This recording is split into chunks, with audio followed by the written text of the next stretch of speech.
இதோட பிஜேபி காரனா ஆர்எஸ்எஸ் காரங்களும் எடுத்த படம் அல்ல.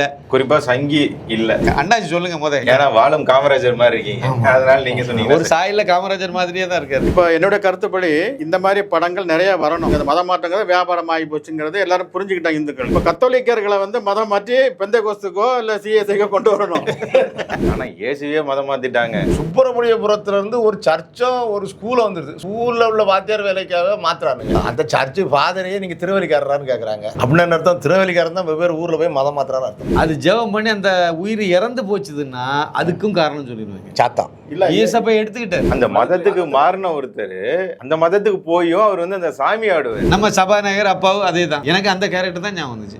சபாநாயகர் அப்பாவும் வேலைக்காக, வாத்தியார் வேலைக்காக மதம் மாறி போன ஒருத்தர். உண்மையிலேயே இயேசு நாளைக்கே வந்துட்டாருன்னு என்ன ஆகும் நினைக்கிறீங்க? இவங்களே அடிச்சு தடுத்துருவாங்க. இந்த மோகன் சி லாசரஸ், இந்த பால் தினகரன் மாதிரியான கும்பல் செய்யக்கூடிய அந்த மோசடியை அவங்க அந்த படத்துல முக்கிய கருவை வச்சு அழகா பண்ணியிருந்தாங்க. நாரதர் மீடியா உணர்வாளர்களுக்கு வணக்கங்கள். நான் உங்கள் விஜய் சின்னசாமி.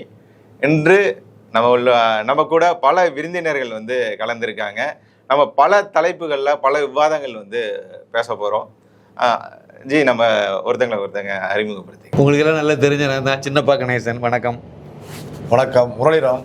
வணக்கம் சந்திரசேகர் நாடார், தலைவர் நாடார் சமாஜம். உங்களை சந்தித்தது ரொம்ப சந்தோஷம் ஜி. நம்ம இப்போ சமீபத்தில் ஒரு படம் பார்த்துருந்தோம், பரமசிவனும் ஃபாத்திமா அப்படின்னு சொல்லி ஒரு படம் பார்த்துருந்தோம். எல்லாருமே போய் பார்த்துருந்தோம் அந்த படம். 4 பேருமே பார்த்துட்டோம். ஆமாம், 4 பேரும் பார்த்துருந்தோம். அந்த படத்தை ஏன் ஒரு ஹிந்து மதம் சார்ந்து போய் படம் எடுக்கணுமா, இது படம்ன்றது எல்லாருக்கும் பொதுவான படம் தானே அப்படின்னு சொல்லி அங்கேருந்து ஒரு நிருபர் கூட பத்திரிகையாளர் சந்திப்பில் இந்த மாதிரியான கேள்விகள்லாம் கேட்கப்பட்டது. அந்த படம் நம்ம பார்த்தோம். ஆமாம், இந்த கருத்து இப்போ இந்த மக்களுக்கு தேவைதான் அப்படின்றத நம்ம புரிஞ்சிக்க முடிஞ்சது. அந்த படத்தை பற்றி உங்களோட கருத்துக்களை நீங்கள் பகிர்ந்திக்கணும். முதல்ல உங்ககிட்ட இருந்தார். நம்ம அந்த நிகழ்ச்சிக்கு போகிறதுக்கு முன்னாடி ஒரு சின்ன வேண்டுகோள். நான் எழுதி திரு அண்ணாமலை IPS அவர்களால் வெளியிடப்பட்ட மோடியின் தமிழகம், கிட்டத்தட்ட 5200க்கு மேலே இந்த புக்கு இது வரைக்கும் போயிருக்கு. மோடி தமிழ்நாட்டுக்கு என்ன பண்ணார், அதை இந்த திராவிடியா மகன்கள் எப்படியெல்லாம் மோடி மறைச்சாங்க அப்படிங்கிறது அந்த புத்தகத்தினுடைய சாராம்சம். கொஞ்சம் பெரிய புத்தகம் தான். 350 ரூபா. தமிழ்நாடு பாண்டிச்சேரியில் கொரியர் செலவு 50 ரூபா, மொத்தத்தில் 400 ரூபா. மற்ற மாநிலங்களுக்கு கொரியர் செலவு 100 ரூபா. ஒரு புக்குக்கு மொத்தத்தில் கொரியர் செலவோட சேர்த்து 450 ரூபா. 9092345641 9092345641. இதுதான் வாட்ஸ்அப் நம்பர். அட்ரஸை வாட்ஸ்அப்பில் அனுப்பிவிடுங்க. இதுதான் GPay number, PhonePe number. PhonePe அல்லது ஜிபேயில் பணத்தை அனுப்பிட்டு அந்த ரிசிப்டை தூக்கி வாட்ஸ்அப்பில் போட்டுருங்க. இது என்னுடைய நம்பர் தான். இதுக்கு நீங்கள் போட்டுருங்க. இது வரைக்கும் புக்கு வாங்கினவங்க கண்டிப்பாக ஒரு 4 பேருக்கு வாங்கி கொடுங்க. இது வரைக்கும் வாங்காதவங்க கண்டிப்பாக வாங்கி படிங்க. இந்த புத்தகத்துக்கு யாராவது பணம் அனுப்பிவிட்டு புக்கு இது வரைக்கும் வரலைன்னா தயவு செஞ்சு எனக்கு வாட்ஸ்அப்பில் தகவல் தெரிவிச்சிருங்க. இந்த புத்தகத்தை வாங்கிட்டு இது வரைக்கும் பணம் அனுப்பாமல் நிறைய பேர் இருக்கீங்க. அந்த மாதிரி யாராவது இருந்தீங்கன்னா அதில் யாராவது நீங்கள் பார்த்தீங்கன்னா கண்டிப்பாக அந்த சின்ன அமௌண்ட்டு தான், அதை அனுப்பி விட்ருங்க. நன்றி. இப்போ நம்ம நிகழ்ச்சிக்கு போவோம். படத்தை 4 பேருமே பார்த்தோம். ப்ரிவியூ ஷோ தான். 6ஆம் தேதி தான் படம் ரிலீஸ் ஆகுது. இந்த படத்தை இயக்குன இசக்கி கார்வண்ணன் அவர்கள் நாம் தமிழர் கட்சியினுடைய ஒரு மாநில நிர்வாகியாக இருந்தவர். இப்போவும் அவர் சீமான் அவர்கள்ட்ட நல்ல நெருக்கமாக தான் இருக்கார். இந்த படத்தினுடைய ஆடியோ லான்ச்சே சீமான் அவர்கள், சாட்டை துறைமுகர்கள் இவங்கெல்லாம் இருந்து தான் ஒரு 4-5 நாளைக்கு முன்னாடி அவங்க பண்ணியிருந்தாங்க. அந்த படத்தில் தான் அவங்க எடுத்த படம் தான். இதோட பிஜேபி காரனா ஆர்எஸ்எஸ் காரங்களும் எடுத்த படம் அல்ல. குறிப்பாக சங்கி இல்லை. அந்த படத்தை பற்றி தான் இப்போ நம்ம பேசுகிறோம். ஏன் அப்படின்னா அதை பற்றி தான் இப்போ ஒவ்வொருத்தரும் அவங்க கருத்தை சொல்லுவாங்க. அண்ணாச்சி சொல்லுங்க முதல்ல, என்ன பார்த்தீங்க? ஏன்னா வாழும் காமராஜர் மாதிரி இருக்கீங்க, அதனால நீங்கள் சொன்னீங்க. ஒரு சாயில காமராஜர் மாதிரியே தான் இருக்காரு அண்ணாச்சி. இந்த படத்தில் முதல் ஆஃப் என்னமோ சாதாரணமாக இருக்கிற மாதிரி இருந்தது. வழக்கமான கமர்ஷியல் படம் மாதிரி. அதில் லவ் சீனு, அப்புறம் இயற்கையான ஒரு இது எல்லாமே இருந்துச்சு. எல்லோரும் பார்க்குறவங்க இது என்னடா படம் அப்படிங்கிற மாதிரி ஒரு இதில் இருந்தது. அப்புறம் செகண்ட் ஆஃப், அதாவது இன்டர்வலுக்கு அப்புறம் உள்ளது பார்த்தா அந்த படம் ஏன் எடுத்தாங்க, எதுக்காக எடுக்கப்பட்டது அப்படிங்கிற அதனோட கரு 2வது ஆஃபில் தான் தெரிய வருது மக்களுக்கு. இப்போ என்னோட கருத்துப்படி இந்த மாதிரி படங்கள் நிறையா வரணும். ஏன்னா இப்போ இந்தியாவிலேயே அதிக அளவில் மத மாற்றம் நடக்கிறது 2 இடம். ஒன்று தமிழ்நாடு, இன்னொன்று பஞ்சாப். அதிக அளவில் மத மாற்றம் நடக்கிறது. இங்கே தமிழ்நாட்டில் ஓரளவுக்கு பல வருஷங்களாக மத மாற்றம் நடந்துக்கிட்டே இருக்குது. இப்போ சமீபமாக கொஞ்சம் குறைஞ்சிருக்கு கொஞ்சம். ஏன்னா இந்துக்கள்லாம் கொஞ்சம் விழிப்புணர்வு ஆயிட்டாங்க. இவங்க மதம் மாற்ற இது வந்து டாக்டிக்ஸ் வந்து பலிக்கலை, நீங்கள் ஏமாத்துறீங்கடா. ஏன்னா ஏன் விழிப்புணர்வு அடைஞ்சாங்கன்னா இவங்க பூரா வந்து வியாபாரத்துக்காக வந்து பண்ணுறாங்க. இந்த மதம் மாற்றங்கிறது வியாபாரம் ஆகி போச்சுங்கிறது எல்லாரும் புரிஞ்சுக்கிட்டாங்க இந்துக்கள். இப்போ ஃபார் எக்ஸாம்பிள் மோகன் லாசரஸ் அவர் ஆரம்பிக்கும் போது எப்படி இருந்தார், இன்றைக்கி அவருடைய ஸ்டேட்டஸ் என்ன. அதே மாதிரி தினகரன் அண்ட் குரூப்பு அவங்க எப்படி ஆரம்பித்தாங்க, இன்றைக்கி அவங்க பல திட்டங்கள்னு சொல்லிட்டு வச்சு அதை வந்து அதாவது பிளான்டு பிஸ்னஸ் அது மாதிரி ஒரு லெவலுக்கு போய் ஏகப்பட்ட பணம் அவங்க வந்து சம்பாதிச்சிக்கிட்டு இருக்காங்க. கேட்டால் அது ஊழியத்துக்கு உள்ள பணம், நாங்கள் வந்து எங்களுடைய ப்ரைவேட் இதுக்கு எடுக்க மாட்டோம்பாங்க. இவங்க வேறு அதை தவிர வேறு என்ன பிஸ்னஸ் பண்ணுறாங்க, ஊழியம் தான் பிஸ்னஸ்ஸு, மெயின் பிஸ்னஸ் அதை தான், சைடு பிஸ்னஸும் அதுதான், எல்லா பிஸ்னஸும் அதுதான். ஸோ அதிலேருந்து அவங்க வந்து பண்ணிக்கிட்டு இருக்காங்க. அந்த மாதிரி இப்போ மக்கள் வந்து விழிப்புணர்வு அடைஞ்சிட்டாங்க. இப்போ தற்சமயம் வந்து என்ன நடக்குதுன்னா அவங்க கிறிஸ்டியன் இதில் கம்யூனிட்டியில் என்ன பண்ணுறாங்கன்னாக்க, ரோமன் கத்தலிக் நீங்கள் வந்து சிலை வழிபாடு செய்கிறீங்க, மேரியை கும்பிட்றீங்க, இயேசுவை டைரெக்டாக நீங்கள் வந்து பண்ண மாட்டேங்கிறீங்க, இயேசுவை கும்பிட்றதுக்காக மேரியின் மூலமாக நீங்கள் வேண்டுகிறீர்கள், அதனால் ஆர்சி வந்து கிறிஸ்தவம் அல்ல அப்படின்னு சொல்லிட்டு இப்போ ஒரு குரூப் கிளம்பியிருக்கு. இப்போ புதுசாக அந்த மாதிரி கிளம்பியிருக்காங்க. ஏன்னா இப்போ கத்தோலிக்கர்களை வந்து மதம் மாற்றி பெந்தகோஸ்துக்கோ இல்லை சிஎஸ்ஐக்கோ கொண்டு வரணும். பத்தம் விதிக்கல, அது இது புதுவிதமான இதாக இருக்கு. அப்போ அந்த கிறிஸ்தவம் வேற, இந்த கிறிஸ்தவம் வேற, எல்லாருக்கும் ஒரே இயேசு. ஆமாம், ஆனால் கிறிஸ்தவம் வந்து ஆர்சி வந்து கிறிஸ்தவம் அல்ல. ஆனா இயேசுவே மதம் மாத்திட்டாங்க. இயேசு முருகேசன் அவர் வந்து சூர பத்மா அந்த இது பண்றது இல்ல, இந்துக்களுக்கான படம் எடுத்துக்காங்கன்னு சொல்றாங்க. இந்துக்களுக்கான அத்திவரதர் மாதிரி எல்லாம் வந்தாருங்க.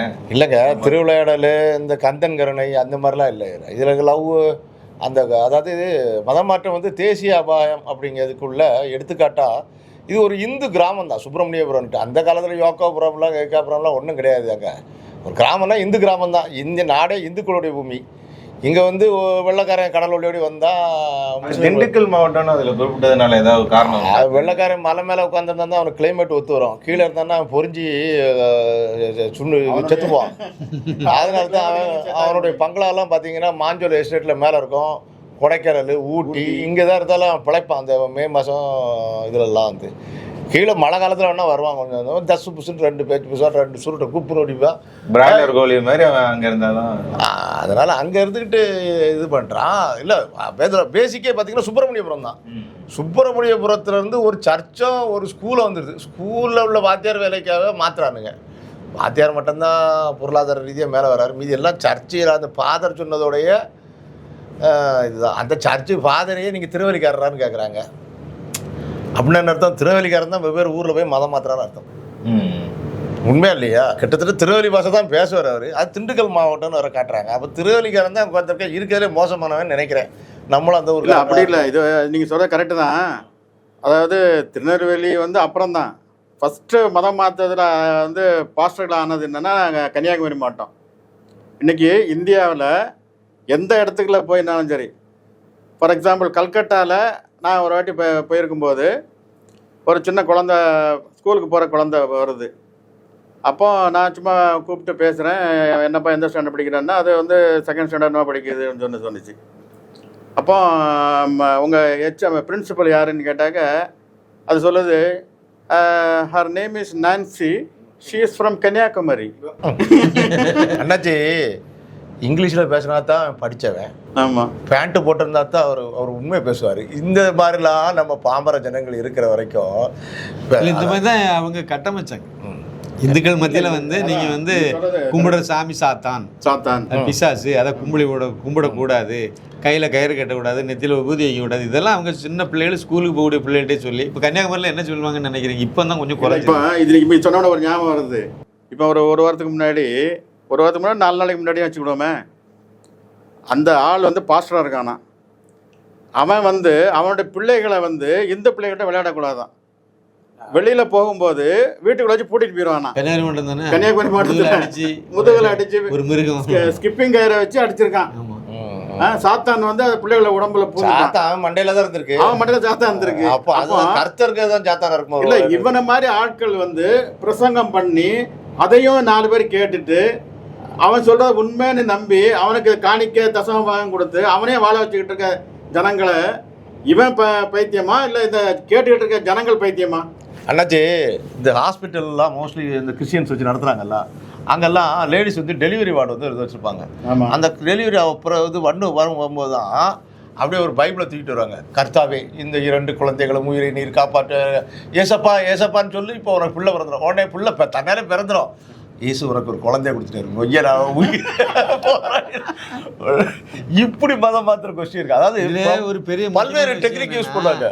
இந்த மாதிரி ஜெபம்லாம் பண்றாங்கல்ல, அது ஜெபம் பண்ணி அந்த உயிர் இறந்து போச்சுதுன்னா அதுக்கும் காரணம் சொல்லிடுவாங்க. சாத்தான் இல்ல ஏசப்பா எடுத்துக்கிட்டாரு. எடுத்துக்கிட்டாரு. அதுக்கு அதாவது அவர் சாகிறது வரைக்கும் ஜெபம் பண்ணிட்டு இருப்பாங்க. அப்ப அவர் செத்து போயிட்டாருன்னா உடனே ஏசப்பா எடுத்துட்டாரு அப்படின்னு சொல்லி அவருக்கு நன்றி தெரிவிங்க அப்படிம்பாங்க. இது வந்து எப்படின்னு கேட்டிங்கன்னா, இதுக்கு வந்து நல்ல ஒரு விளக்கம் கொடுக்குறேன். ஒரு பாஸ்டர் ஒரு ஆள் வந்து உடம்பு இல்லாமல் இருக்காரு. அவருக்கு வந்து ஜெபம் பண்ணுறாரு. உமக்கு வேண்டிய பிள்ளை, உமக்காக வந்து 24 மணி நேரம் உன்னையே நினச்சிக்கிட்டு இருக்க ஒரு பிள்ளையை நீ வந்து சோதிக்கலாமா? நீ இவருக்கு வந்து நல்ல ஒரு இதை சுகத்தை கூட என்ன இந்த என்ன இந்த நோயெல்லாம் நீக்கணும் அப்படின்னு சொல்லிட்டு ப்ரே பண்ணுவாங்க. அது வந்து அடுத்த நாள் இறந்து போகுதுன்னு வச்சுக்கிடுவோம். உடனே கர்த்தருக்கு வேண்டிய பிள்ளை, கர்த்தரை தினசரி துதித்த பிள்ளை, அதனால கர்த்தர் வந்து அவருடைய பக்கத்திலேயே வைத்துக்கொள்ள ஆசைப்பட்டு, அவருடைய அருகிலேயே வைத்துக்கொள்ள ஆசைப்பட்டு எடுத்துக்கிட்டாராம். இப்ப அந்த அவர் உயிர் பிழைச்சிட்டாருன்னா ஜப வலிமையினால அவர் பிழைச்சிட்டாரு. ஆமா, இதான் நடக்குது. இந்த படத்துல என்ன சொல்லியிருக்காங்கன்னா, இந்த மாதிரிப்பட்ட மோசடி பேர்வைகளை தோல் உரிச்சு காணிக்கிற விதமாக இந்த படத்துல நம்ம பார்த்தது. அதுலதான் இருக்கு. மதத்தை பத்தி பேசல. அந்த மதத்துக்கு மாறின ஒருத்தர் அந்த மதத்துக்கு போயும் அவர் வந்து அந்த சாமி ஆடுவாரு. ஆமா, அவர் போனது எதுக்கு வேண்டி போனாரு? அவருக்கு வாத்தியார் வேலை கிடைச்சது. நம்ம சபாநாயகர் அப்பாவும் அதே தான். எனக்கு அந்த கேரக்டர் தான் ஞாபகம் வந்துச்சு. சபாநாயகர் அப்பாவும் வந்து வேலைக்காக, வாத்தியார் வேலைக்காக மதம் மாறி போன ஒருத்தர். அவர் குடும்பத்தில் உள்ளவங்க எல்லாம் நிறைய பேர் இருக்காங்க. எங்க மாமா இருக்காரு. அது இந்த வச்சதான் அவங்க இன்னொரு சம்பவத்தை தான் ஒரிஜினலாக எடுத்து வச்சதா டைரக்டரே கேட்கும்போது சொன்னார். அவங்க குடும்பத்திலே ஏதோ ஒரு இது நடந்திருக்கு, படித்த பள்ளிக்கூடம், அதில் உள்ள வாத்தியார், அதில் நடந்த விஷயங்கள், அதுதான் கோர்வையாக இங்கே வச்சிருக்காரு. படத்தில் வச்சிருக்கிறது ஒன்றும் அவர் கற்பனையிலையும் வைக்கல. அது எல்லாமே பல இடங்களில் நடந்தது. இதில் நடக்கிறது நமக்கு இப்போ நான் பார்க்கும்போது எனக்கு அப்பாவும் ஞாபகம் வராரு, நீங்க பார்க்கும்போது உங்களுக்கு அங்க இன்னொருத்தர் ஞாபகத்துக்கு வராரு. அதுதான் அதே மாதிரி நீ இறந்து இவ்வளவு வருஷம் ஆச்சு. இந்த நீ கிறிஸ்தவ மதத்துக்கு மாறி அவர் இவ்வளவு வருஷம் ஆயிட்டு, ஆனா இன்னமும் அவர் இந்துன்னு தான் சான்றிதழ் படி இருக்காரு, சட்டப்படி இருக்காருங்கிறது தமிழ்நாட்டுல நிறைய பேர் மதம் மாறினவங்க அப்படித்தானே வச்சிருக்காங்க. அதெல்லாம் உண்மை தானே. யாருக்கு பார்த்தாலும் வன்னியரசு இருக்காரு, ஆராசா இருக்காரு. நீங்க போட்டீங்கன்னா பெரிய பட்டியல இப்ப ஷெட்யூல் காஸ்ட் தான் வந்து இருக்காரா? ஷெட்யூல் காஸ்ட்னு ஆமா, உதயநிதி இருக்காரு, அவரே சொல்றாரு. பட் சர்டிபிகேட் காமிப்பாரா? சொல்லிட்டாரு. ஆமா, அப்போ இயேசுக்கு அவங்க விசுவாசமா இல்லையா? ஆனா பாருங்க, இப்ப சமீபத்துல அவர் சொல்லியிருக்காருங்க, என்னை வந்து இந்து உடன்பிறப்புகள்லாம் என்னை அவங்க கூட பிறந்த ஒரு உடன்பிறப்பாவே என்னை பாக்குறாங்க. அப்பா வந்து எல்லாரையும் என்ன அப்பா அப்பான்னு சொல்றாங்கன்னு இவருக்கு உடன்பிறப்பா பாக்குறாங்க. அப்புறம் கனிமொழிக்கு என்னவா பாக்காங்கன்னு தெரியல. ஏசுநாதனே அப்படிதான் சொல்றாங்க, அப்பா அப்பான்னு கூப்பிடுங்க தான் சொல்றாங்க. இல்லைங்க, இயேசு பிறந்ததுக்கான சாட்சிகள்லாம் அவங்க கிட்ட இருக்குங்கிறாங்க, திராவிட தலைவர்கள்லாம் சொல்றாங்க. ஏன்னா அவங்க ஆதார் கார்டு முதற்கொண்டு அவங்க அந்த இஸ்ரேல கொடுத்தது முதற்கொண்டு பார்த்துருக்காங்க. ஆனா இயேசு வரப்போகிறாருன்னு சொல்றவங்களும் அவங்க தான். உண்மையிலேயே இயேசு நாளைக்கே வந்துட்டாருன்னு வச்சுங்க, என்ன ஆகும் நினைக்கிறீங்க? சாமி நல்லா இருக்கீங்களா, சாமி நல்லா இருக்கீங்களா, நம்ம ஆட்களை போட்டு கும்பிட்டுருவான் பட்டு அடுத்த செகண்டு. ஆனால் அவன் தான் தூமலை, நீ வந்து ஏன் புலப்ப கெடுத்துருவா போல இருக்க, ஒரு போல சிலுவையில் அட்றான்னு சொல்லி அடிச்சிடுவாருங்க. அடிச்சு இதே சாந்தம் சர்ச்சில் கொண்டு பாட்டி, இது ஏதோ ஒரு சாத்தான் இயேசுவோட வேடத்தில் வந்திருந்தது அப்படின்னு சொல்லக்கூடிய இந்த மோகன் சீலாசரசா இருக்கும், இதே பால்தன். ஏன்னா அவன் புலப்பு பேருமே. அதனால என்னை பொறுத்த வரைக்கும் இந்த படத்தில் சொல்லியிருக்கிறது வந்து கட்டாய மதமாற்றம் சம்பந்தமாக தான் சொல்லியிருக்காங்க. மதமாற்றம் கூட கிடையாது, கட்டாயப்படுத்தி ஆசை காட்டி இந்த பிட் நோட்டீஸை கொடுத்தெல்லாம் இந்த சாக்லேட் எல்லாம் கொடுத்து மதம் மாத்துறது நல்லா இருக்காது. முதல்ல அதே சாக்லேட் அதே வச்சுட்டு இருக்கியே அப்படின்னு சொல்லி அதை இந்த படத்துல எல்லாம் விமல் நடிச்சது நம்ம வரவேற்கப்படும். அதை தான் கேட்கணும். ஒரு முன்னணி நடிகர்ல ஒருத்தரா இருக்கக்கூடிய விமல் வந்து இந்த மாதிரியான ஒரு சப்ஜெக்ட் பேசவே மாட்டாங்க. சில பேர்லாம் நம்ம பார்த்துருவோம் பிரஸ் மீட்ல இந்த மாதிரி கேள்விகளை வந்து தவிர்த்து விடுவாங்க. அந்த அளவுக்கு தமிழ் சினிமா வந்து ஒரு இப்போ டிரான்ஸ்னு ஒரு படம் எடுத்தாங்க மலையாளத்தில். ஆனால் அதில் நடித்தது யாரு? நடிச்சது. ஆமா, எல்லாமே அதுல இந்துக்காரன் கூட கிடையாது, இந்துக்காரன் கிடையாது, ஆமா, முஸ்லீம் தான் main. டைரக்டர் எல்லாமே அவங்க தான் எடுத்து பண்ணாங்க. ஆனா கேரளாவில் மடம் அது கதை வந்து எல்லாம் வந்து இதே கதை தான். இந்த மோகன்சி, லாசரஸ், இந்த பால் தினகரன் மாதிரியான கும்பல் செய்யக்கூடிய அந்த மோசடியை வந்து அவங்க அந்த படத்துல முக்கிய கருவை வச்சு அழகா பண்ணியிருந்தாங்க. அந்த படத்தை அங்க கொண்டாடினாங்க. முன்னணி கதாநாயகன்லாம் தான் நடிச்சிருக்காங்க. அதே மாதிரி இங்க ஓரளவுக்கு இவர் முன்னணி கதாநாயகன், இவர் நடிச்சிருக்காரு. சாயாதேவி வந்து கதாநாயகி. எம்எஸ் பாஸ்கர் ரொம்ப ரொம்ப முக்கியமான கேரக்டர் கடைசி வரைக்கும். ஆனா இதை வந்து எல்லாரும் ஏத்துக்க மாட்டேங்கிறாங்களே இப்பவே. அவர் எப்படி நடிச்ச நீங்களே கொஸ்டினே வரல. அது தமிழ் சினிமா. தமிழ் சினிமான்னா இந்த அதாவது உண்மையை சொல்லக்கூடியதில் வந்து நடிக்க விடாது, பொய்யை சொல்லணும். அதாவது வந்து ஜெய் பீம் படத்தில் வந்து எப்படி வந்து ஒரு இல்லாத ஒரு வன்னியரை கொண்டு போய் உள்ள திணிச்சாங்களா, போய் திணிக்கணும். அது கிறிஸ்டினா இருக்கவனுக்கு. ஆமாம், கிறிஸ்டினா இருந்தால் இப்படி திணிச்சிடணும். அதே மாதிரி எல்லா படத்துலையும் இப்படி தான் வரும். நல்ல ஒரு வில்லனை கட்டமைக்கணும்னா தனி சினிமாவில் என்ன இலக்கணம் வச்சிருக்காங்க, ஒருத்தன் வில்லன் அப்படின்னா அவன் வந்து நெத்தி நிறைய விபூதி பூசிருக்கணும், அப்புறம் குங்குமம்லாம் அழுத்தமாக வச்சிருக்கணும், கையில் கயரெல்லாம் கட்டிருக்கணும், அவன் வில்லன். ருத்ராஜம். ஆமாம், ஒருத்தங்க வந்து நல்லவங்க அப்படின்னு காணிக்க ஒரு அனாதையில் நடத்துகிறவங்கன்னா கன்னியாஸ்திரி தான் நடத்துவாங்க. வேற யாரும் உலகத்தில் இந்துக்காரனே இதெல்லாம் நடத்தலையா, அனாதையெல்லாம் நடத்தலையா, இங்கே சென்னையை சுற்றி இருக்கக்கூடியலாம் அவங்க இந்துக்காரன் நடத்தலையா, இந்துக்காரன் இந்த எண்ணம் கிடையாதா, இல்லை செய்ய மாட்டாங்களா? அப்படி கிடையாது. கன்னியாஸ்திரி தான், இல்லை ஆர்சி தான், இல்லைன்னா கிறிஸ்டின் தான் அவங்க நடத்தினா தான் அதை வந்து ஏற்றுக்குவோம். கிறிஸ்தவங்க தான் அதை செய்வாங்க. கருணை அவங்ககிட்ட தான் இருக்குது அப்படிங்கிற மாதிரி சினிமாவில் கட்டமைக்கிறாங்க. அவங்க அப்படி இருக்காங்களா, எங்களை இப்படி பண்ணுங்கன்னு சொன்னாங்களா இல்லைன்னு கிடையாது. இவங்களா அப்படி ஒரு இதை உருவாக்கிட்டு வராங்க. தமிழ் சினிமா அப்படி போகுது. இந்த மாதிரிலாம் போனதுனால அந்த இடத்துல அமரன் ஒரு படம் ஒரிஜினலாக அந்த அமரன் யாரு? மேஜர் முகுந்து. அப்போ அவருடைய ஐயங்கார், அப்போ பிராமணன். அந்த பிராமணனுடைய கதையை நீங்கள் எடுத்து திரையில் கொண்டு போய் காணிக்கிறீங்க. ஒரிஜினல் வேறு, சம்பவம் நடந்தது. அப்போ அதை காணிக்கிறீங்கன்னா அந்த பிராமணனை தானே காணிக்கணும். பேரை வேணா மாத்துங்க, அது தப்பு கிடையாது. ஆனா கிறிஸ்டின்ங்கிறத மட்டும் கிளீனா சிலுவே போட்டு அவர் காதலிச்ச பொண்ணு கிறிஸ்டின்ங்கிறத கரெக்டா பதிவு பண்றீங்க. அதை பதிவு பண்ண தெரிஞ்ச உங்களுக்கு அவர் வந்து முகுந்து வந்து மேஜர் முகுந்து வந்து அவர் பிராமணங்கிறத சொல்லிட்டு போறையில உங்களுக்கு என்ன தயக்கம்? ஏன் சொல்ல முடியல அந்த இடத்துல? சொல்லலை. ஏன் சொல்லலை? ஏன் திணிக்கணும்? அந்த இடத்துல திரிக்கணும். ஏன் திரிக்கணும்? இந்த கதை தான் இதுதான் இங்கே பண்ணிட்டு இருக்காங்க. இதே விஷயத்தை தான் மொத்தம் காலங்காலமாக ஆரம்பித்து இதை தொடர்ந்து செய்துட்டு இருக்காங்க. எம்ஜிஆர் சிவாஜி காலத்தில் இது மாதிரிலாம் உண்டு. இப்படி திரிக்கலன்னா அவங்க என்ன பண்ணுவாங்கன்னா, அதாவது ஊரில் வந்து அந்த ஒரு கதையை நம்ம படமாக பண்ணுறோம், ஒரு கிராமத்தை நம்ம எடுக்கிறோம், அந்த கிராமத்தில் முழுக்க இந்துக்காரன் தான் இருக்கான், வேறு கிறிஸ்டினோ முஸ்லீமோ அந்த ஏரியாவில் இல்லை. ஆனால் அங்கே தான் கதை களம் அப்படின்னா சம்மந்தம் இல்லாமல் ஒருத்தர் தொப்பி வச்சுட்டு வந்துடுவார். ஆனால் அவர் நல்லவராக இருப்பார். அயோத்தி படம் பார்த்தோம் இல்லைங்களா? இப்போ அயோத்தி படத்துல இந்த திருட்டுத்தனம் தான். அதில் ஒரிஜினலாக அந்த கதை உண்மை சம்பவம். அது உண்மை சம்பவத்தை தழுவி எடுக்கும்போது நீங்கள் நிறைய மாற்றலாம், அது தப்பு கிடையாது. சினிமாவுக்காக நிறைய செய்வீங்க. ஆனால் அந்த ஒரிஜினலாக அந்த இதை காப்பாற்றி அனுப்புகிறவங்க இந்துக்காரன் தானே, கூட உதவியாக இருந்தது கிறிஸ்தவன் தானே. அதை அப்படியே பதிவு பண்ணிட்டு போங்க. அங்கே எப்படி ஒரு முஸ்லீம் வந்தாங்க? அவர் முஸ்லீமா காட்டினதுனாலதான் அந்த படத்துக்கு வந்து தேசிய விருது கொடுக்கல இந்த பாஜக அரசாங்கம்ன்ற ஒரு சமூக வலைதளங்கள்ல இந்த மாதிரி. அதாவது இந்துக்காரெல்லாம் மதவரி பிடிச்சவன். அதாவது அரசாங்கமே வந்து இந்து. அதான் எல்லா படத்துலையும் இப்படி தானே சித்தரிக்கிறாங்க. அதே மாதிரி நீங்கள் அந்த ஜோதிகா நடித்த படம் ராட்சசி தானே, அந்த படத்தில் நீங்கள் பாருங்கள், அங்கே ஒரு ஹெட்மாஸ்டர் வந்து போயிடுவார், அந்த இடத்துல காலியாக வரும். அதுக்கப்புறம் துணை ஹெச்எம் உதவி தலைமை ஆசிரியர் வந்து வருவார். அவர் நெத்தியை பாருங்கள், அவர் பார்க்குறம்போது பாருங்கள், அந்த வில்லனெல்லாம் பாருங்கள், வில்லனெல்லாம் எல்லாம் பூஜை அறை மாதிரி இருக்கும் அவருக்கு கேபின், அவருடைய ரூம் இல்லை. கடவுள் பக்தியாக உள்ளவரை இந்து நம்பிக்கை உள்ளவனாக காணிச்சா அவன் வில்லனாக இருப்பான். அப்போ இந்துக்காரனாலே அவன் வந்து வில்லனாக தான் இருப்பான். நல்லவனே இல்லையா? இந்துக்காரனில் எல்லா இதுலேயும் தான் மோசமானவனும் இருக்கான், நல்லவனாக இருக்கான். எல்லா ஜாதியிலையுமே கெட்டவனும் இருக்கான், நல்லவனாக இருக்கான். நீங்கள் எங்கே வேணாலும் எடுத்துக்கலாமே. அப்போ இதுதான் இங்கே சித்தாந்தம். இதை தமிழ் சினிமாவில் அப்படி வச்சிருக்கு. இந்த படத்தில் அதில் என்ன விதிவிலக்கா என்ன நடந்திருக்குன்னா, உண்மையை தூக்கி புட்டு வச்சுட்டாங்க. அதுதான் இப்போ பிரச்சனை. உடனே இதுக்கு வந்து இது இந்து மத உறவு தோன்று. இவர் யாரு? நாம் தமிழர் கட்சியில் சீமானுக்கு நெருக்கமான ஆள். நம்ம ஏற்கனவே சொன்ன மாதிரி அந்த குழந்தைங்களோட பேரு கூட பாத்தீங்கன்னா தமிழ்ச்செல்வன், தமிழ்ச்செல்வி. ஆமா, இந்த பேரை தான் வந்து பாத்திமா மாத்திருக்காரு. எனக்கு இன்னொன்று அவர் வந்து திருநெல்வேலி மாவட்டம், அதே ஒரு இது பார்த்து எங்கள் மாவட்டம் கன்னியாகுமரி மாவட்டம், அவங்களுக்கு தென்காசி, எல்லாமே சவுத்து. அவங்க எங்கள் குடும்பம், இவங்க குடும்பம், அவங்க குடும்பம், எல்லா குடும்பத்திலும் இந்த மதமாற்ற கதைகள் இருக்குது. எல்லாருக்க வீட்லேயும் இது நடந்திருக்கு. நேரடி பாதிக்கப்பட்ட ஆள், நேரடி அனுபவிச்ச ஆள்கள் நாங்கள். அதே இதை தான் அவரும் அனுபவிச்சிருக்காரு. அதனால் அவர் படத்தில் அதை வச்சுருக்காரு. ஆனால் வச்சதுக்கு ஒரு துணிச்சல் வேணும் அவருக்கு. ஏன்னா தமிழ் சினிமா ஃபுல்லாக இப்படி சுற்றிட்டு இருக்கும்போது இதில் ஒருத்தன் துணிஞ்சு ஒரு உண்மையை சொல்கிறான். ஆனால் அவர் ஆர்எஸ்எஸ்ஸில் தொடர்பு இல்லாத ஆள், பிஜேபியில் தொடர்பு இல்லாத ஆள், இந்து முன்னணியில் அமைப்பில் தொடர்பு இல்லாத ஆள், ஒரு இந்துக்காரனாக இருக்கார். இசக்கி கார் வண்ணன் பேர், லட்சுமி கிரியேஷன் படத்துக்கு கம்பெனியுடைய பேர், இதை வச்சிருக்காரு. ஆனால் அவர் இந்துக்காரங்கெல்லாம் இது ஆதரிப்பாங்கன்னு நினச்சி இந்த படத்தை எடுத்திருப்பாங்கன்னு நான் நினைக்கல.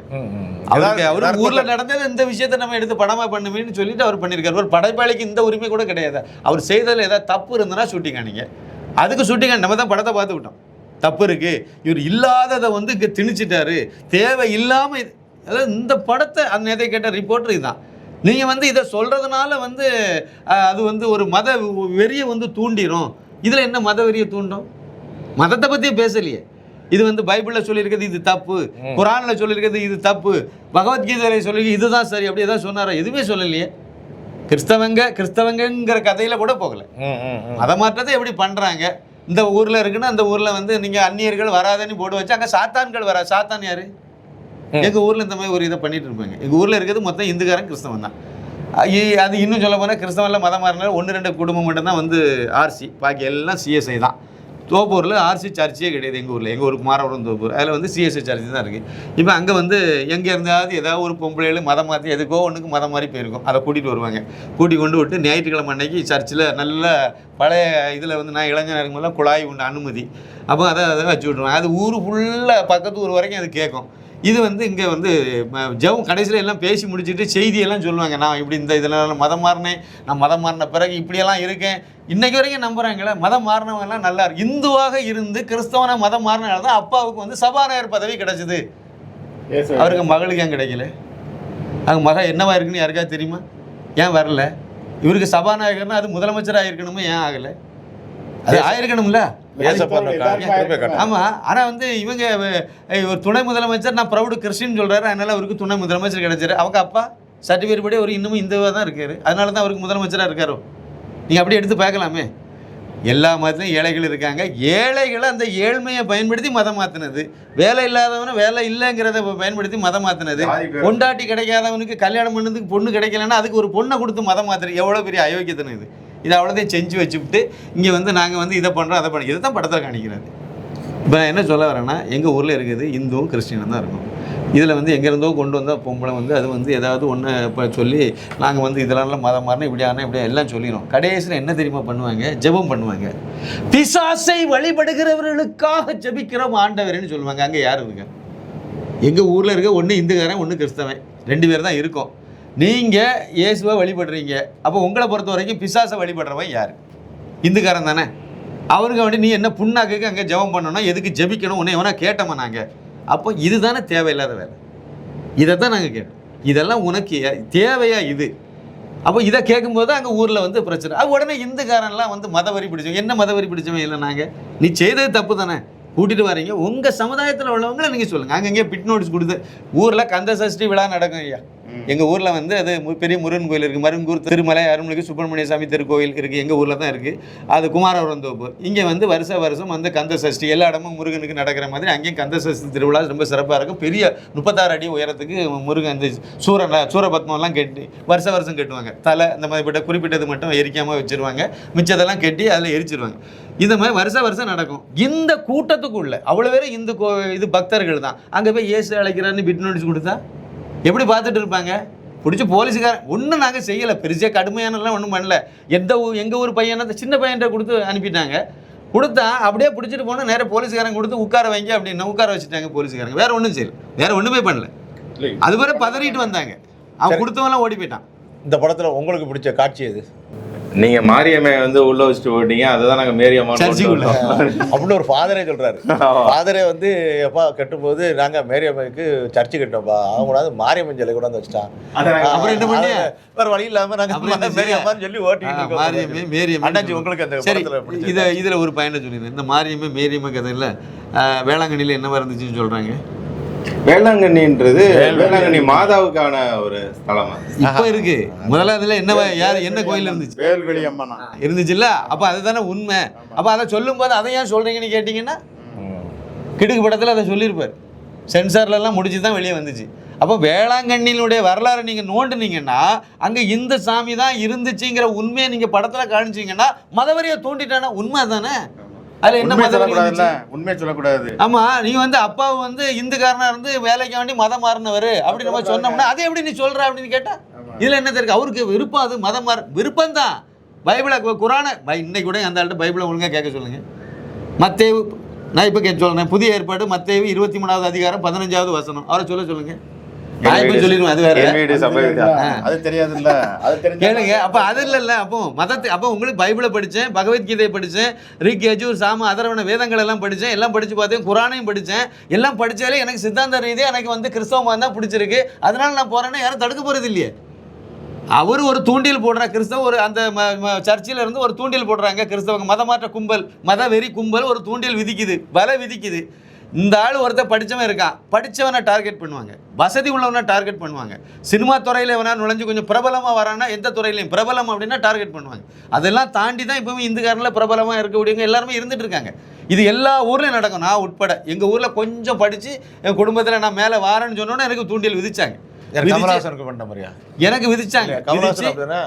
விதிச்சு எல்லாம் ட்ரை பண்ணி கடைசியில் முடியலைன்னு சொன்ன உடனே நீங்கள் கணேசன்ட்டு யாரும் பேசாதுங்கன்னு சொல்லி சர்ச்சில் சொன்னார். OP 5000 ரூபா அவருக்கு பேர். இப்போ இல்லை, அவர் இந்த வேலையை தான் பார்த்துட்டு நடந்தார். எங்கேயோ எஸ்டேட்டில் எங்கேயோ வேலை பார்த்து ரிட்டையர்ட் ஆகி ஓய்வு பெற்று வீட்டுக்கு ஊர் வந்த உடனே யாருக்காவது உடம்பு சரியில்லைன்னு வந்துடுவேன். எனக்கு மண்ணங்கண்டு இருந்த மண்ணனை சின்னம்மை, நான் காலேஜில் BA படிச்சுட்டு இருக்கும்போது எனக்கு வந்து சின்னம்மை வந்திருந்து, நான் வீட்டில் அப்போ வீட்டில் தானே நுங்கு இங்கெல்லாம் குடிச்சிட்டு வீட்டில் படுத்துட்டு இருப்பேன். வீட்டில் இருந்துட்டு இருந்தேன். நேரே வந்தார், வீட்டுக்கு வந்தார்.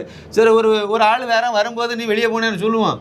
வந்தார், வந்த உடனே நேரே வந்து என்கிட்ட பேசிட்டு இருந்தார். சங்கர் அப்படின்னு சொல்லிட்டு ஒருவருடைய வாழ்க்கை வரலாறு ஒரு சின்ன புக்கை கையில் கொடுத்தாரு. அது என்னது, சங்கர் வந்த ஒரு பிராமணர், மதுரையை சேர்ந்தவர், அவர் வந்து கிறிஸ்டினா மதம் மாறின வாழ்க்கை வரலாறு. அதான் அவரை வச்சு நீங்கள் வந்து நீனும் மதம் மாறன்னு சொல்கிறதுக்கு என்கிட்ட வராரு. வந்து அதை கொடுத்தாரு, வாங்கி அதை ஓரமாக வச்சுட்டேன். அடுத்து சொன்னேன் ஜெபம் பண்ணுவேன்னார். அதெல்லாம் நான் பிரார்த்தனை பண்ணிவிட நீங்கள் போயிட்டு வாங்கன்னு சொல்லிட்டேன். அப்புறம் ஒரு நாள் சொன்னார், எங்கள் பெரியப்பா, மூத்த பெரியப்பாவுடைய மூத்த மகன், அந்த குடும்பத்திலே பெரிய ஆளாக வந்த பாலகிருஷ்ணன் அண்ணன், அவங்க இப்போ இல்லை, அவங்கெல்லாம். அப்போ அவர் வந்து அவர்கிட்ட இதை மாதிரி பேசினாராம். அவர் வந்து தயாராக தான் இருந்தாராம். ஆனால் இன்னொரு பெரியப்பா, மூத்தப்பா, அவர் வந்து செல்வன் திரையரங்கன்னு சுசீந்திரத்தை தேட்டர் ஓனர். இப்போ அவர் எதாவது நினைப்பாருன்னு சொல்லிட்டு இவர் வராமல் இருந்தார். ஆனால் அதிலலாம் ஒன்றும் கிடையாது அப்படின்னு சொல்லிட்டு என்கிட்ட அப்படியே வலை விதிச்சுட்டே போனார். நான் வந்து இல்லை வேண்டான்னு சொல்லிட்டு நான் அப்படி போயிட்டேன். போன உடனே அடுத்து என்ன பண்ணார், நேராக சர்ச்சில் போய் கணேசன்ட்டே யாரும் பேசாதுங்க, அதே துறைன்னு ஒருத்தன் என் கூட உள்ளவன், அவன் நேரே வந்து ஏன்ட்ட வந்தான், மக்கா ஒன்று வந்து கணேசன்ட்ட யாரும் பேசாதுங்கன்னு சொல்லி OP சொல்லிட்டு இருக்காரு. ஒய்பின்னு தான் அவரை சொல்லுவாங்க, OP தவிர OPன்னு சொல்லுவாங்க. OP அப்படி இதெல்லாம் சொல்லிட்டு இருக்காரு அப்படின்னா, அதில் உடனே நான் ஏன்னு கேட்டேன். இல்லை அப்படி சொல்லியிருக்காரு, ஏன்னா அது எனக்கு என்னன்னு தெரியாது, சொல்லியிருக்காரு மக்கா, உன்னை பற்றி இப்படி சொல்லிட்டு தெரியாது, நீ பார்த்துக்க அப்படின்னு சொல்லி சொன்னேன். அவ்வளோதான், இப்படி தான் இருக்கும் இவங்களுடைய. ஆனால் வயசானவர், சாக போகக்கூடிய வயசில் இந்த மாதிரி வேலையெல்லாம் பார்த்தா, இதை நான் திரையில் வந்து என்னுடைய படத்தில் வந்து காட்சிப்படுத்தினா உடனே நீங்கள் வந்து இந்த இது மதவெறியை தூண்டுறதுன்னு சொன்னால் இதுக்கு மதத்துக்கு என்ன சம்மந்தம் இருக்குது? இந்த 90% இந்த கிறிஸ்டின் ஸ்கூலில் வேலை பார்த்து ரிட்டையர்டான வாத்தியார் அவ்வளோரும் இன்னைக்கு பிட் நோட்டீஸ் கொடுக்கும் ஊருக்குலாம் எவரும் மதம் மாத்திரம். ஏன்னா அவனுக்கு பென்ஷன் கொட்டுது. ஆமாம், கவர்மெண்ட் தான் அள்ளி கொடுக்குது. முதல்ல இந்த வரி பணம். ஆமாம், 50,000 60,000 இவனுக்கு பென்ஷன் வேற.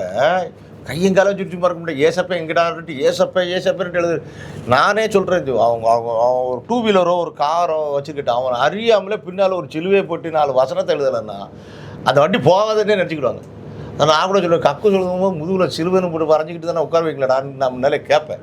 அது மாதிரி அண்ணாச்சி உங்களுக்கு அந்த படத்தில் உள்ள நல்ல காட்சி ஒன்று சொல்லுங்கண்ணாச்சி. இல்லை, அதில் அந்த பாதிரியார்கிட்ட சொல்லுவேன், இப்போ இந்த போர்டு வச்சிருக்கீங்களே, இந்த போர்டை எம்எல்ஏக்கு மேலே வச்சிருந்தீங்கன்னா வெள்ளக்காரனும் வந்திருக்க மாட்டான், கொள்ளக்காரன் வந்திருக்க மாட்டான். Super dialogue. கொள்ளக்காரங்க சொல்ல வர்றது முகலாயர்களை சொல்றாரு. ஊருக்குள்ள அந்நியர்கள் வராதீர், மாற்று மதத்தின். அதான் அதுக்கு தான் அந்த மீன் பண்ணி வச்சிருக்கல.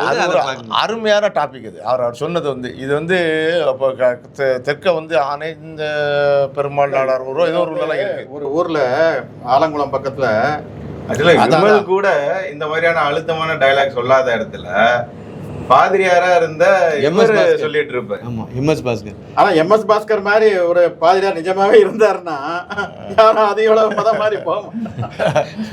அந்த மாதிரி ஒரு பாதிரியார் இருக்க மாட்டாங்க. இல்ல, நீங்க அந்த படத்துல பாருங்க, வில்லனா இருக்கிறவருக்கு டீ எஸ்டேட் வாங்குறதுக்கு ஃபண்டு எங்க இருந்து? Coffee estate. ஆமா, இப்போ உங்க அப்ப இதே மாதிரி வந்து ஆடிக்கிட்டே இருந்தாங்கன்னா எங்க காசு வரும்? அதெல்லாம் கொடுக்க முடியாது. மோகன் சிலாசரசு எங்க இருந்து பணம் வருது? அதுதான் வெளிநாட்டு படம் தான். எல்லாம் வியாபாரம் தானே. அண்ணாச்சி ஆரம்பிச்சுக்கும் போதே சொன்னார்ல, இதெல்லாம் வியாபாரம் தானே. ஒருத்தர் வந்து என்கிட்ட ஃபோன் பண்ணி சொன்னார், கோயம்புத்தூர் ஏரியாவில் இருந்து. அவர் வந்து ஜீசஸ் கால்ஸுக்கு ஃபோன் பண்ணாராம். ஃபோன் பண்ணி நான் வந்து பால் தினகரன் அவங்கக்கிட்ட பேசணும் அப்படின்னு சொன்னாராம். இல்லை அவங்ககிட்டலாம் நீங்கள் பேச முடியாது, இல்லைங்க 7 லட்ச ரூபா நன்கொடை கொடுக்கணும், அதுக்கு தான் அது சம்மந்தம் தான் பேசணும். சரி இருங்க அப்படின்னு சொல்லிட்டு நிறைய லைனை கொடுத்தாங்க. நான் அப்போ பேசினேன். பேசும்போது நீங்கள்லாம் இப்படி பண்ணுறீங்களா, இது சரியான்னு சொல்லிட்டு கேட்டேன். ஃபோனை வச்சுட்டாங்க.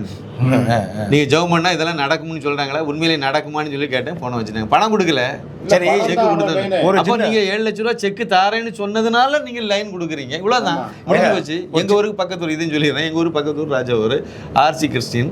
அதில் அந்த ஊர் இப்போ மிலிட்டரியில் இருந்து ரிட்டையர்ட் ஆகிருக்கணும், இல்லை மிலிட்டரியில் இருப்பார். அவங்க அப்பா பையனுக்கு வந்து அவர் வந்து +2 முடிச்சாச்சு. இப்போ அவன் வந்து வசதி கம்மி. அப்போ வந்து ஏதாவது ஒரு பாலிடெக்னிக்கலில் ஏதாவது ஒரு இதில் சேர்க்கலான்னு ஐடியா. அப்போ இவங்களுக்கு நிறைய இந்த தினகரன் குரு, அப்போவே தினகரன் பால் தினகரன்லாம் பெரிய ஆளாக வந்த நேரத்தில் அப்போ நிறைய இவருக்கு வந்து ஒரு கடிதம் எழுதி, நீங்கள் வந்து என் பையனுக்கு ஏதாவது ஒரு மேல் படிப்பு, ஒரு நல்ல தொழிற்கல்வி ஏதாவது ஒன்று இன்ஜினியரிங் காலேஜில் வந்து சேர்க்கறதுக்கு உங்கள் நம்ம கல்வி நிறுவனத்தில் எங்கேயாவது ஒரு வாய்ப்பு தாங்க. அவர் கிறிஸ்டின் தான் கேட்குறாரு. கேட்டு ஒரு கடிதம் எழுதியிருந்தார். பதில் கடிதம் என்ன எழுதியிருந்தது தெரியுங்களா?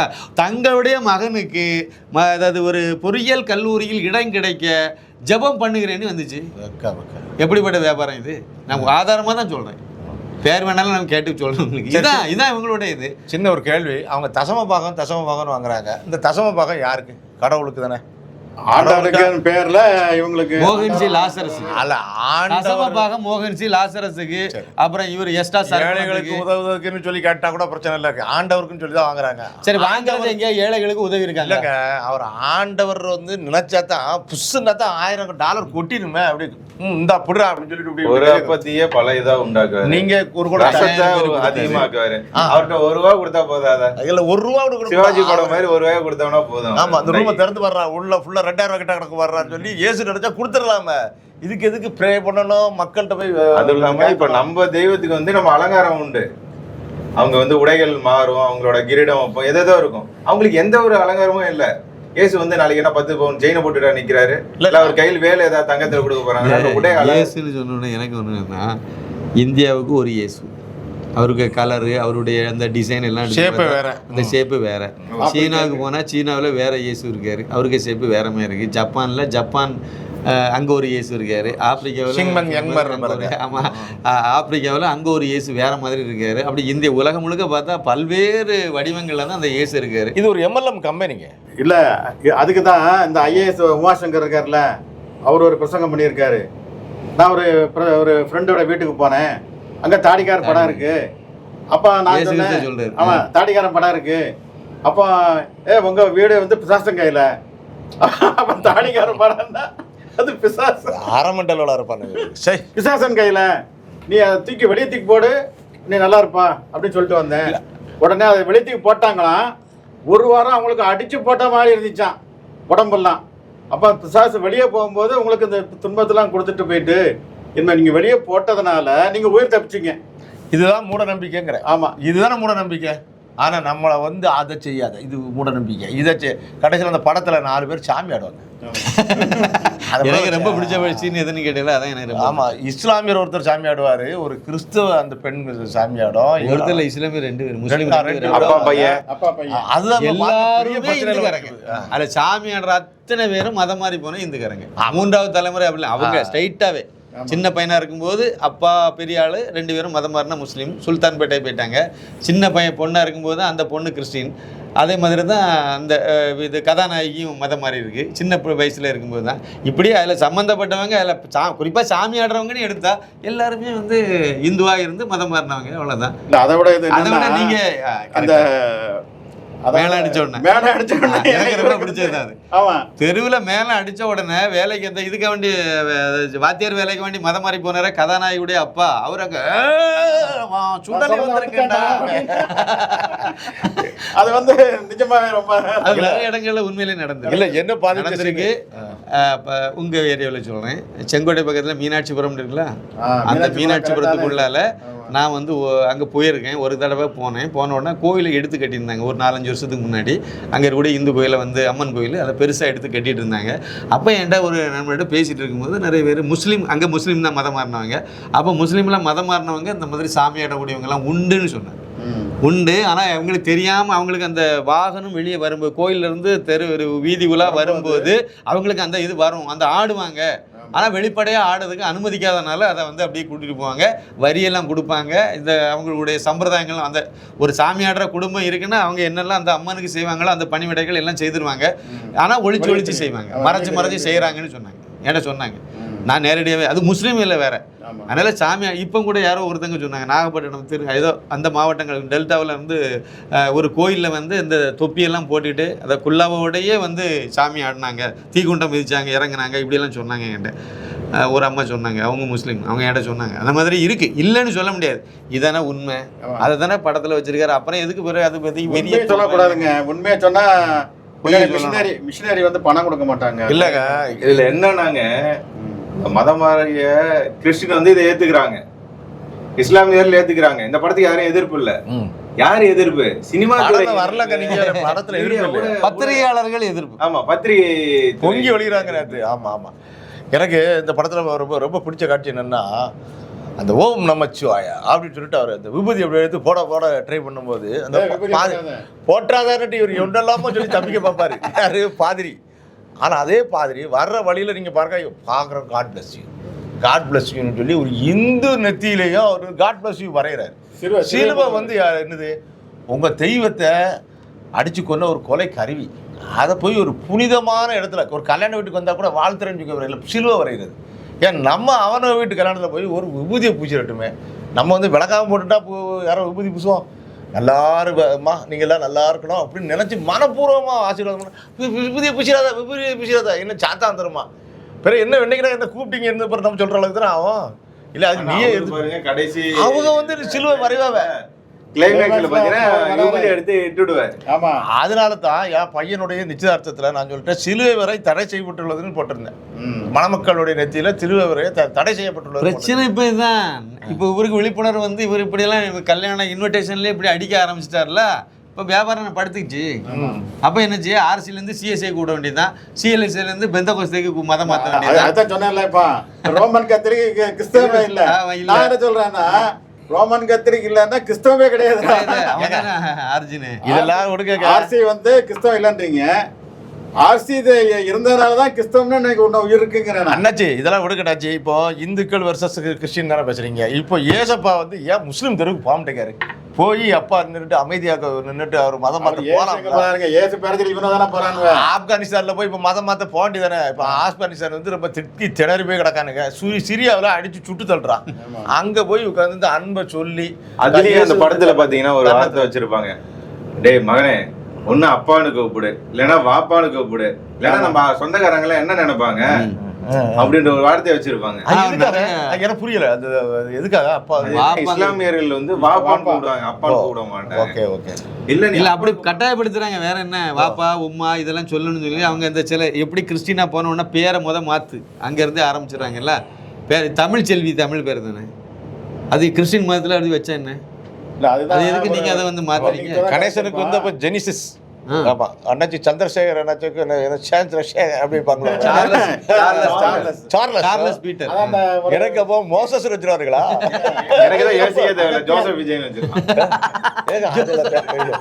ஜோசப் விஜய் சம்பந்தம் கிடையாது. எம் மோசஸ் அப்படின்னு பாத்துட்டா அப்படி வைப்பாங்க. உங்களுக்கு என்ன சொல்லுங்க, அவருக்கு வைக்க சொல்றாரு.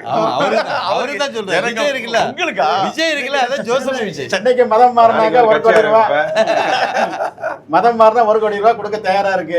ஜோசப் விஜய் மாத்திருவோமா? ஜோசப் விஜய் பாத்தீங்கன்னா தனி த்ரிஷா கூட்டி போயிடலாமா. படத்துல உள்ள கேரக்டர் பெரும்பாலும் எல்லா கேரக்டருமே நல்லா நடிச்சு, இந்த குடிகாரம் கொண்டு நல்லாவே நடிச்சு.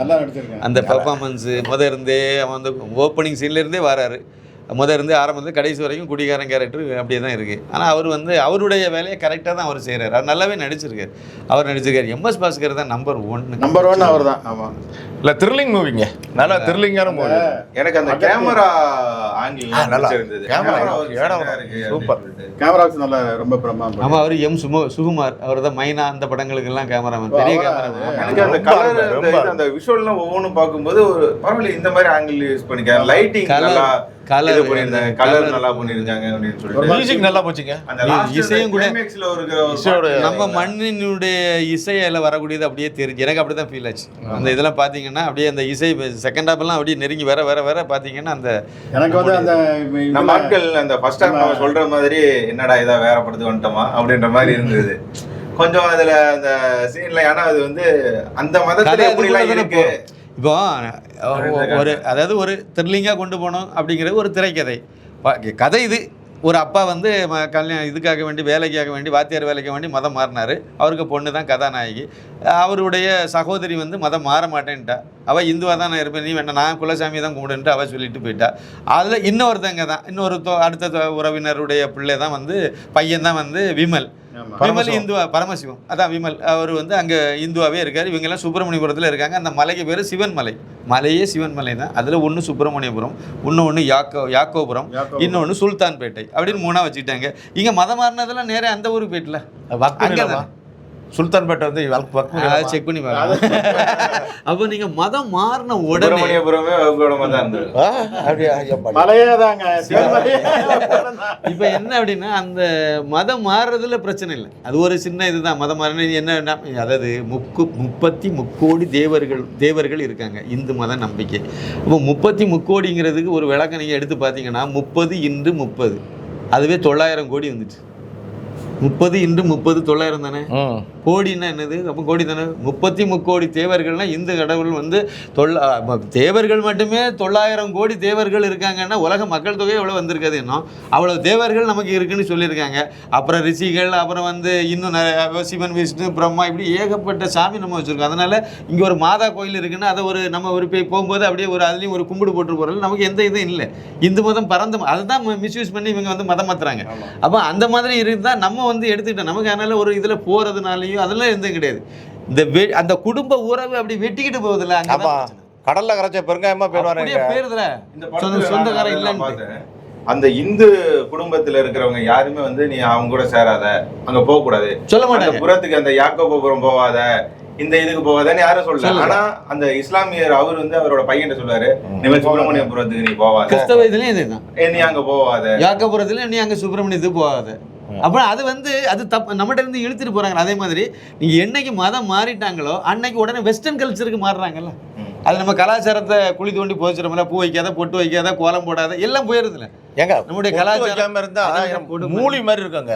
மூலியோட கலாச்சாரமே முண்டாச்சு மாதிரி இருக்கும். ஆமா, அப்படிதான் இருக்கு. ஆமா, அப்படிதானே இருக்கும். பொட்டு நமக்கு நம்ம நாட்டினுடைய முக்கியமானதே அந்த பூ வைக்கிறது, பொட்டு வைக்கிறது தான். நீங்க அதையும் எடுத்துட்டீங்கன்னா நம்ம கலாச்சாரமே பேருமே போயிடுச்சு. கோட்டு சூட்டு இப்படி போட்டால் நம்ம அது வெஸ்டர்ன் கலாச்சாரம், வெள்ளைக்காரன் கலாச்சாரம். அப்படின்னு அவ்வளோ கவர்மெண்ட்ல இதை விட கொடுமை என்ன தெரியுமா? ஊரில் வந்து அப்பா இறந்துட்டாருன்னா அது வந்து கொல்லி வைக்க மாட்டாங்க. எங்கள் ஊர்லலாம் வந்து அந்த அப்பா இறந்துட்டாருன்னா மொட்டை போடுவாங்க பிள்ளைகள் எல்லாம், எல்லா மகனும். எவனோ ஒருத்தன் மதம் மாதிரி போயிட்டான், ஏதாவது இது மாதிரி லவ் பண்ணி ஏதாவது போயிட்டான் அப்படின்னா அவன் வந்து அந்த முடியை வெட்ட மாட்டான், முடியை இறக்க மாட்டாங்க, அந்த மொட்டை போட மாட்டாங்க. அப்பா கூடயே இந்த உலகத்தில் பிறக்கிறதுக்கு காரணமே அப்பா தானே.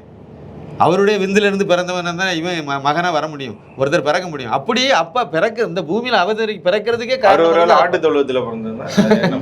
அப்போ அதுவே பிறக்கிறதுக்கு காரணமே அப்பா. அந்த அப்பாவுடைய இறுதி கடமை வந்து நம்ம செலுத்தணும் தானே. அப்போ அதே வந்து அதுக்கே வந்து மதம்ங்கிற பேர்ல தடை அணிக்குதுன்னா வெத்துக்கும் போதே சொல்லுவாங்க, எனக்கு கொல்லி வைக்கிறது ஒருத்தன் பிறந்துட்டான். அந்த கொல்லி போடாத சொத்து கொடுக்கூடாதுங்க. மதம் மாதிரி போய் ஒருத்தர் வந்து கொல்லி போட வரலன்னு வச்சுங்க, கொய்யால அவனுக்கு சொத்தே கிடையாதுன்னு சொல்லி எழுதி வச்சுட்டு போயிட்டாங்கன்னா சரியா போயிடும். அதைத்தான் நம்ம தப்புன்னு சொல்றோம். மற்றபடி வந்து அவங்க ஒரு இயேசுவை கும்பிடல, நமக்கு என்னத்தை வந்து போகுது. இயேசுவை கும்பிடல இன்னொரு பிரச்சனையும் இருக்கு. அதுவும் உண்மையான அது ஒரு அரசியல் பிரச்சனை. கன்னியாகுமரி மாவட்டத்தில் எத்தனை தொகுதி இருக்குது, எவ்வளோ மக்கள் தொகை இருக்காங்க, அந்த அவங்க என்ன செய்யணுங்கிறத ரோமில் அங்கே வேட்டிக்கனில் முடிவு பண்ணுறாங்கன்னா அப்போ அது பைத்தியகாரத்தனமா இல்லையா? வழிபாடு வேற, என்ன வேணா வழிபட்டுட்டு போங்க, ஆனால் கண்ட்ரோலும் நான் அவன் சொன்னதை தான் கேட்பேன்னு சொல்லும்போது தான் அது பிரச்சனை. அது இங்கே வந்து ஜமாத்தில் என்ன செய்யணுங்கிற, முஸ்லீம் என்ன பண்ணணும், எந்த கட்சிக்கு ஓட்டு போடணும், எந்த கட்சிக்கு ஓட்டு போடக்கூடாதுங்கிறத எங்கேயோ வெளிநாட்டில் இருக்கக்கூடிய தப்லிக் ஜமாத்தில் முடிவு பண்ணுறாங்கன்னா அங்கே தப்பாக போயிருதில்ல. இதுதான் தப்புன்னு சொல்கிறேன். வெளிநாட்டில் உள்ளவன் இதெல்லாம் அவங்களுக்கு தேவையில்லாத வேலை. இந்த நாட்டு அரசியலை இந்த நாட்டில் உள்ளவங்க முடிவு பண்ணிட்டு போ. நீ இந்த நாட்டுக்கு மேலே விசுவாசமாக இரு. நீ இந்த நாட்டுக்கு மேலே விசுவாசம் இல்லாமல் மதம்னு சொல்லக்கூடிய அடிப்படையில் அப்படி பிரெயின் வாஷ் பண்ணி கொண்டு போகிறாங்களே. நல்லவங்க இருக்காங்க தான், அப்துல் கலாம்லாம் நம்மளுடைய கொண்டாடக்கூடிய ஆள் தானே.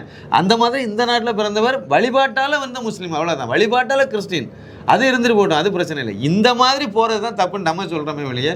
படத்துலையும் பார்த்தீங்கன்னா கோர்ட்டு சில்லையோ அந்த போலீஸ் ஸ்டேஷன்லயும் நான் பார்த்த ஒரு செவுத்துல போட்டோ வந்து அம்பேத்கர் இருந்துச்சு, இன்னொன்னுல இவர் அப்துல் கலாம் இருந்தார். அப்துல் கலாம் பாசமாக அவர் வச்சிருக்காரு. இன்னொன்று அப்துல் கலாம்லாம் வந்து அவர் விஞ்ஞானியே இல்லைன்னு சொன்ன மேதாவிகள் தான் தமிழ்நாட்டில் நிறைய பேர். கலாம் என்றால் கலகம் என்று சொன்னாருங்க. ஆமாம், அவருக்கு தான் பிறந்த நாள். ஆமாம். இல்லை, ஏன்னா என்னுடைய அன்பான வேண்டுகோள் என்னன்னா, உங்களுக்கு அது பிடிச்சிருக்கு ரைட்டு, கர்த்தருக்கு விசுவாசமாக நீங்கள் அப்படியே கிறிஸ்தவர்களை வாழுறதை பற்றி தப்பே இல்லை, நீங்கள் அப்படியே வாழுங்க. ஆனால் தயவு செய்து நாடாரு கோளாறு நாடாரு கிறிஸ்துவ கோளாறு சொல்லி இயேசுவை கெட்ட பேர் ஆக்கிறாங்க. ஏன்னா நீங்கள் தான் உங்களுக்கு சாதியோடைய அழுத்தம் ரொம்ப ஓவராக இருந்ததுனால தான் இந்த இந்து மதத்தை விட்டே நீங்கள் வெளியே போனாங்க. ஸோ நீங்கள் வந்து அதுக்கப்புறம் இந்து மதத்தில் உள்ள சாதியும் சேர்த்து எடுத்து இழுக்கல. எங்கே டவுசரை உரிகிற மாதிரி இருக்கு. நல்லா இருப்பீங்க இந்து எல்லாம் அப்படியே கிறிஸ்துவராக இருக்கு, சகோதரராக டவுசர்னோட ஞாபகம் வருது. அதாவது திருநெல்வேலி மாவட்டத்தில் இல்லை, அதாவது இந்துவா இருக்கும்போது நீ வந்து பட்டியலினத்தை சேர்ந்தவர்கள், உங்களை வந்து கொடுமைப்படுத்துறாங்க, நீங்கள் தீண்டாமையை அனுபவிக்கிறீங்க, அதனால சர்ச்சுக்கு வந்துருங்க, உங்களுக்கு வந்து எந்த இதுவும் கிடையாது, நீங்க வந்து எல்லாரும் கடவுளுக்கு முன்னாலே எல்லாரும் சமம், இயேசுவின் ரத்தத்தால் சுத்திகரிக்கப்பட்டவர்கள். அப்ப ஒரே ரத்தத்தால் சுத்திகரிக்கப்பட்டீங்க, அப்போ எல்லாரும் சமம் அப்படின்னு சொல்லிட்டு மாத்திடுறாங்க. அதுக்கப்புறம் டவுசர் சர்ச்சுன்னு ஒண்ணு இருக்கு. அது எங்க இருக்கு? அது இருக்கு, டவுசர் சர்ச்சு. என்னடா அப்படின்னு பார்த்தா அதாவது பிள்ளைமார்ல இருந்து மாறினவங்க இந்த வழியா போகணுமா, அதாவது இப்படி பேண்ட் மாதிரி இருக்குமா, அப்படி இந்த சைடு போகணுமா, நாடார இருந்து மாறி போனவங்க இப்படி போகணுமா. சரி, எஸ்சில இருந்து மரம் பண்ணவங்க அது கிடையாது. நான் சும்மா தமாசா கேட்டேன். அப்ப பாதிரியாரு அப்படி கீழே போவார். டவுசர் சர்ச் நல்லா இருக்கு. ஜட்டி சர்ச் கன்னியாகுமரியில் வந்து நீங்கள் இப்போ இதெல்லாம் பேசினால சொல்கிறேன். கன்னியாகுமரி எங்கள் மாவட்டத்தில் வந்து சர்ச்சுகள் இருக்குது. அதில் வந்து குறிப்பாக எஸ்சிகளுக்குன்னு தனி சர்ச் இருக்குது. நீங்கள் நான்குநேரில் ஒரு ஸ்கூலில் வந்து அந்த மாணவனை வந்து வெட்டிட்டு இந்த திருமாவளவெல்லாம் போய் பெரிய அரசியல் பண்ணி அங்கே கொடியெல்லாம் ஏற்றிட்டு தெரிஞ்சார்ல, அந்த மாணவனை வந்து தேவர் சமுதாயத்தில் முக்குலத்தோர் சமுதாயத்தில் உள்ளவங்க மாணவன் வந்து வீட்டில் வந்து வெட்டிவிட்டான் அப்படிலாம் சொல்லி கடைசியில் பெருசாக இதெல்லாம் பண்ணாங்கல்ல. அந்த ஸ்கூல் வந்து அதனுடைய மேனேஜ்மெண்ட் என்ன அப்படின்னா கண்காடியா, அதாவது சால்வேஷன் ஆர்மி. அப்போ சால்வேஷன் ஆர்மிங்கிறது வந்து அந்த அந்த அதில் இருக்கக்கூடியவங்க, அதை நடத்துகிறவங்க, அதில் இருக்கக்கூடிய எல்லாருமே எஸ்சி தான்.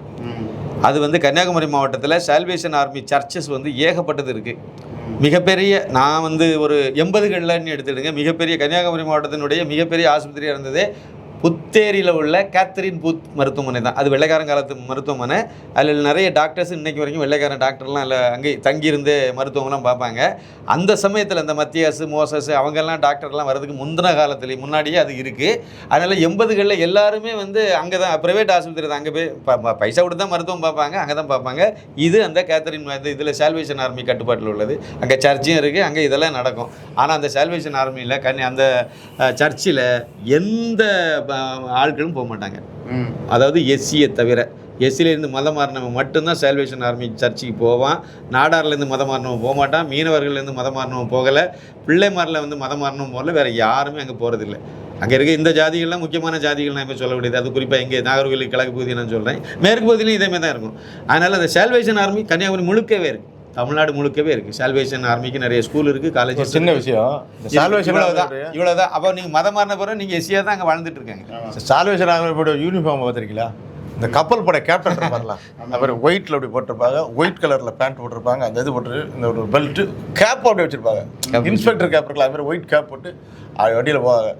அவங்க வீட்டம்மா பார்த்தீங்கன்னா அந்த சாக்ஸ் அந்த ஒயிட்டில் இருக்கும், அந்த இது நர்ஸோடைய ட்ரெஸ்ஸை விட வேறு மாதிரி ஒரு மாதிரி சுடிதார் மாதிரி ஒயிட் அண்ட் ஒயிட் சால் அது போட்டு போகிறாங்கன்னா என்னமோ நம்ம மிலிட்ரியில் உள்ள நேவல் ஆஃபீஸ் தான் வந்துட்டோமோ அப்படின்னு நினச்சிக்கிட்டேன் இன்னைக்கு. அப்போ சார் சும்மா இருக்கேன் சார், இது சால்வேஷன் ஆர்மி அப்படின்னாங்க. சால்வேஷன் ஆர்மியா? ஆர்மிக்கு சர்ச்சுக்கு என்னடா சம்பந்தம் அப்படின்னு கேட்டால் அப்படி தான், அது அப்படி ஒரு சர்ச் இருக்குது அப்படின்னாங்க. அதாவது தமிழாக்கம் அது வந்து ரட்சணிய சேனை, ரட்சிக்கக்கூடியது. அது மற்ற சர்ச்சில் அப்போ ரசிக்க மாட்டாங்களா? நாங்களாம் ஓவிய ஆர்மி தான். ஓவிய ஆர்மின்னா ஓவியா நடிகை, ஓவியா ஆர்மியா? பிக் பாஸ்ல ஓவியா வந்து கலந்துக்கிட்டாங்க. அதுக்கப்புறம் தான் அந்த ஆர்மின்ற வார்த்தை தமிழ் மக்களுக்கே தெரிய வருது. ஓவியா ஆர்மி. அப்போ அதாவது வெள்ளைக்காரன் வந்த பிறகு இந்துங்கிற இது வந்த இந்தியான்னு சொன்ன மாதிரி, அதுக்கு முன்னாடி இந்தியானே கிடையாது. ஆனால் பாரதம்னு ஒன்று இருந்ததுல, அது எங்கே போச்சு? அப்போ அது பேர் மாற்றி வச்சுட்டா இந்து மதம் கிடையாது. இப்ப தமிழ் செல்விக்கு ஃபாத்திமான்னு மாத்துற மாதிரி தானே. கரெக்டான இது. ஆனா அந்த படம் முடியும் போது பாத்தீங்கன்னா அந்த பரமசிவன் ஃபாத்திமா அவங்க 2 பேர் இறந்து போயிட்டாங்க. அவங்கள சாமியா ஏத்துக்கிறாங்க. ஏத்துக்கிட்டு அந்த அம்மன் சிலை மாதிரி பரமசிவனுக்கு வச்சாங்க. அத மாதிரி போன அந்த ஃபாத்திமான்றவங்களுக்கும் அதே மாதிரி வச்சு அந்த உருவம் பரமசிவன் பாத்திமா திருக்கோவில். ஆமா, ஏன் பேரை மாத்தல? அதுல எனக்கு ஒரு டவுட். தமிழ் செல்வின்னு வச்சிருக்காம ஏன் பாத்திமான்னு வச்சாங்க? இறந்ததுக்கு அப்புறம் அது டைரக்டர் வந்து உங்களுக்கு அங்க அறிவு உண்டாக்குறாரு, அறிவை வந்து உண்டாக்கிக்கிட்டாரு. இல்ல இந்த மதத்துல அவங்களோட அடையாளத்தை அப்படியே ஏத்துக்கிறாங்கன்றத கூட நம்ம ஆமா, பிற மதத்தையே நம்ம ஒரு விஷயமா எடுத்துக்கிறோம். எடுத்துக்கலாம். எனக்கு இன்னொரு விஷயம் என்ன புரிஞ்சுன்னா, எம்எஸ் பாஸ்கர் வந்து இது தேனி மாவட்டத்தில் நடக்கக்கூடிய ஒரு கதை, மலைப்பகுதியில் நடக்கிற கதை, இதெல்லாம் அவங்க சொல்லிட்டாங்க. அங்க அவர் வந்து எங்க திருநெல்வேலியிலிருந்து வந்ததாக எல்லாம் கொண்டு வர்றாரு. அப்ப திருநெல்வேலி பாஷையில போகல அதை பேசுறாரு. அப்ப பேசும்போது கோட்டிக்கார பயிர் நல்ல சாதாரணமா அங்க பேசுறாரு. அப்படின்னா என்னது அது? கோட்டிக்கார கெட்ட வார்த்தை கிடையாது, அதாவது ஆரமண்டல் அர்த்தம். போலீஸ் ஒருத்தர் வந்து சந்தோஷப்பட்டுறாரு, கோட்டிக்கார பையன் சொல்லிட்டாரு, கண்டுபிடிச்சாரு. ஏதோ ஒரு உயர்ந்த வார்த்தை. அதாவது அந்த பாதிரியார் வந்து அப்ப எனக்கு என்ன தோணுச்சுன்னா, இவர் எதுக்கு திருநெல்வேலியில இருந்து அங்க போன மாதிரி இதுல வச்சிருக்காரு.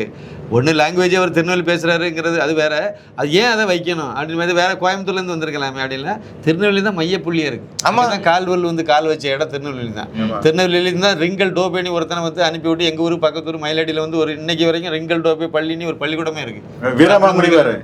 அது இந்த பக்கம் இதுக்கெல்லாம் மையப்புள்ளி அந்த திருநெல்வேலி இருக்கும். இது பாளையங்கோட்டை இருக்கும். இந்தியாவோட வாட்டிக்கனே வந்து பாளையங்கோட்டை. அதனாலதான் அங்க இருந்து ஒரு பாதிரியாரை இவரு முடிவு பண்ணியிருக்காரு. நான் புரிஞ்சுக்கிட்டேன் இந்த கதையில. அங்கிருந்து வந்ததாக அதை வச்சா சரியா இருக்கும், மேட்ச் ஆகும். எனக்கு இருந்து நாகாலாந்து வரைக்கும் போயிருக்கு. நாகாலாந்து, திரிபுரா, வடகிழக்கு மாநிலங்கள் முழுக்கவே மதமாத்த வேலையை போய் எங்க ஊர்ல இருந்து நிறைய கோஷ்டிகள் போயிட்டு இருக்கும். மலைய ஜபம் அதுக்கு பேர். மலைய இப்ப ஒருத்தன் ஃபிளைட்ல போறான். ஃபிளைட்ல வந்து அவன் எங்க டெல்லிக்கு எங்க போறான். போகும்போது மக்களே, நான் IIM from சோன்சோ, IIM from Thoothukudi, நான் வந்து இந்த பிரயாணம் நல்லபடியாக அமையறதுக்காக இயேசுவை பிரார்த்தனை செய்வோம் வாங்க அப்படின்னு கூப்பிடுறான். அப்போ கழுத்தனை அடிச்சு வெளியே இறக்கி விட்டுக்கணும் இல்லை அவனுங்க. இல்லைன்னாச்சு ஒரு இடத்துல ஒரு குறிப்பிட்ட இடத்துல ஒரு 2 குரூப்போட பெரிய தகராறு ஆயிடுச்சு. அப்போ உங்களுக்குலாம் சால்வேஷன் ஆர்மி வந்தும்டா அப்படின்னு. சால்வேஷன் ஆர்மின்னு அப்போ துப்பாக்கி முறையில் ஒரு பெரிய ஆர்மி வச்சிருக்காங்க போல இருக்கு அப்படின்னு நம்மளால ஒரு இடம் அப்படி நினச்சிக்கிட்டு இருந்தேன். ஆனால் பாங்கங்க வந்து வெள்ளை சட்டை போட்டுட்டு உட்காந்துட்டு ஓ ராமா அப்படின்னு ப்ரேயர் பண்ணுவாங்க. கதையா மாத்திரையா அப்படி இல்லை, அதாவது ஓ ஜீசஸ்ன்னு சொல்லி அவருக்கு வந்து ஒரே அழுகே ப்ரேயர். ஏதோ ஒரு ஜீசஸ்க்கு நீங்க விட்டா இன்னும் கிறிஸ்டின் ஆக்கிருக்க போல இருக்கு. அவர்கிட்ட வந்து என்னப்பா இது மாதிரி வந்து பாடநூல்ல என்னென்னமோ இருக்கு தமிழ்ல, இந்த சப்ஜெக்ட் தான் நடத்தணும்ன்றது இல்ல.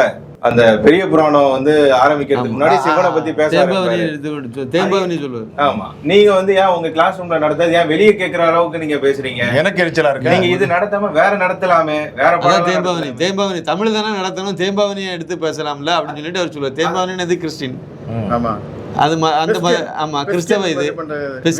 அப்ப வீரமாமுனிவர் அங்க வந்துருவாரு. இவர் வந்து சிவன்ல வர்றாரு. அப்பதான் அவரே கவுண்டர் டயலாக் கரெக்டா தானே வச்சு. அந்த வசனம் வந்து எனக்கு ரொம்ப. அப்போ உங்களுக்கு பிரச்சனை, நான் சத்தம் போட்டு பாடம் எடுக்கிறது, தமிழ்னாலே சத்தம் போட்டு தான் இல்லை பெரும்பாலும் அப்படி தான் எடுப்பாங்க. அதை தான் லாஜிக் படி கரெக்டாக தான் வச்சுருக்காங்க. அப்போ உங்களுக்கு பிரச்சனை வந்து அந்த பாடத்தில் இல்லை, சத்தம் போட்டு பாடம் எடுக்கிறதுல இல்லை. சிவன் அவர் காதுல கேட்குது, காதுல கேட்கப்படாத சிவபுராணத்தில் இருக்கு உங்களுக்கு. ஆனா இவங்க சொல்றது என்னன்னா, நீங்க நினைக்காதீங்க, இவங்க சொல்றது கிறிஸ்தவம் அன்பு மதம், அவங்க இஸ்லாம் அமைதி மார்க்கம். குண்டு வைக்கிறதுலாம் செய்யறது எல்லாமே மத மாத்திர வேலை. ஐயோ அவ்வளோ குசும்பு வேலை வந்துதான் உங்களுக்கு கல்வி கொடுத்தாருன்னு சொல்ற இடத்துல அவன் வந்து சொல்லுவாப்புல, ஹீரோ சொல்லுவாப்புல. இல்லை அப்படிலாம் இல்லை, வெள்ளைக்காரங்க வந்து பிச்சை எடுக்க வந்தான். நீங்க உட்காந்துருந்தியா, அதுக்கு முன்னால ஔவையார் இல்லையா, பெரிய புராணம் இல்லையா, தொல்காப்பியம் இல்லையா, திருவள்ளுவரையும் போய் கிறிஸ்டின் ஆக்காக்கு நின்றுட்டானுங்களா? இப்போ அதான் இப்போ கடுப்பா இருக்கும் அவனுக்கு. அதை அவர் எம்எஸ் பாஸ்கர் சொல்லிப்பாரு ஒரு இடத்துல, இவனுங்களை மதம் மாத்தது நம்ம வந்து திருவள்ளுவரையே நம்ம மதம் கூட சொல்லி பார்த்தா அப்படி மாற மாட்டேன்டாங்கல்ல. மைண்ட் வாய்ஸ் எல்லா வாய்ஸும் நல்லா கொடுத்துருக்காங்க. நல்ல அருமையான படம், அருமையான படம். அதுதான் அந்த அனுபவம். டைரக்டருக்கு வாழ்த்துக்கள். அனுபவம். இன்னொன்று டைரக்டருக்கு எழுதாம கொடுக்க முடியாதுல்ல. இப்போ இதில் டைலாக் எல்லாம் அவரே பேசுனாரு. நம்ம வந்து விமல்ல வந்து எப்படி ஒரு முன்னணி நடிகர் வந்து இதுல நடிச்சிருக்காரு அப்படின்னு சொல்லி நம்ம ஆச்சரியமா பாக்குறோம். அதை விட ஆச்சரியம் எம்எஸ் பாஸ்கர் எப்படி இந்த மாதிரியான ஒரு உண்மையான படத்துல எப்படி சொல்லிட்டாரு, உண்மையில பட்டு போட்டு உடைச்சிட்டாரு, எப்படி உடைச்சாரு. அது கதாசிரியர் எழுதி கொடுக்கறதுனே. திருப்பம் அந்த தமிழ் பிரஸ் சினிமாவுல மீட் நம்ம திருப்பம் பார்த்த அந்த ஷோக்கு வந்து நம்ம கூட சேர்ந்து அந்த படத்தையும் பார்த்தாரு, பிரஸ் மீட்ல கலந்துக்கிட்டாரு அவரு. இல்ல அதுல எம்எஸ் பாஸ்கர் கூட ரொம்ப இயல்பான அந்த மனோஜா ஒருத்தர், அவரும் டைரக்டர் தான் ஆக்சுவலா. அவரு ஆமா அவரோட மனோஜ் டைரக்டர் மனோஜ்குமார், அவரோட டைரக்டர். அவரு நிறைய படம் அவரும் அவர் தான் சுடலமட சாமி மத மாதிரி போன வேலைக்கு வேண்டிய அப்பாவுக்கு கேரக்டர் அவர் தான்.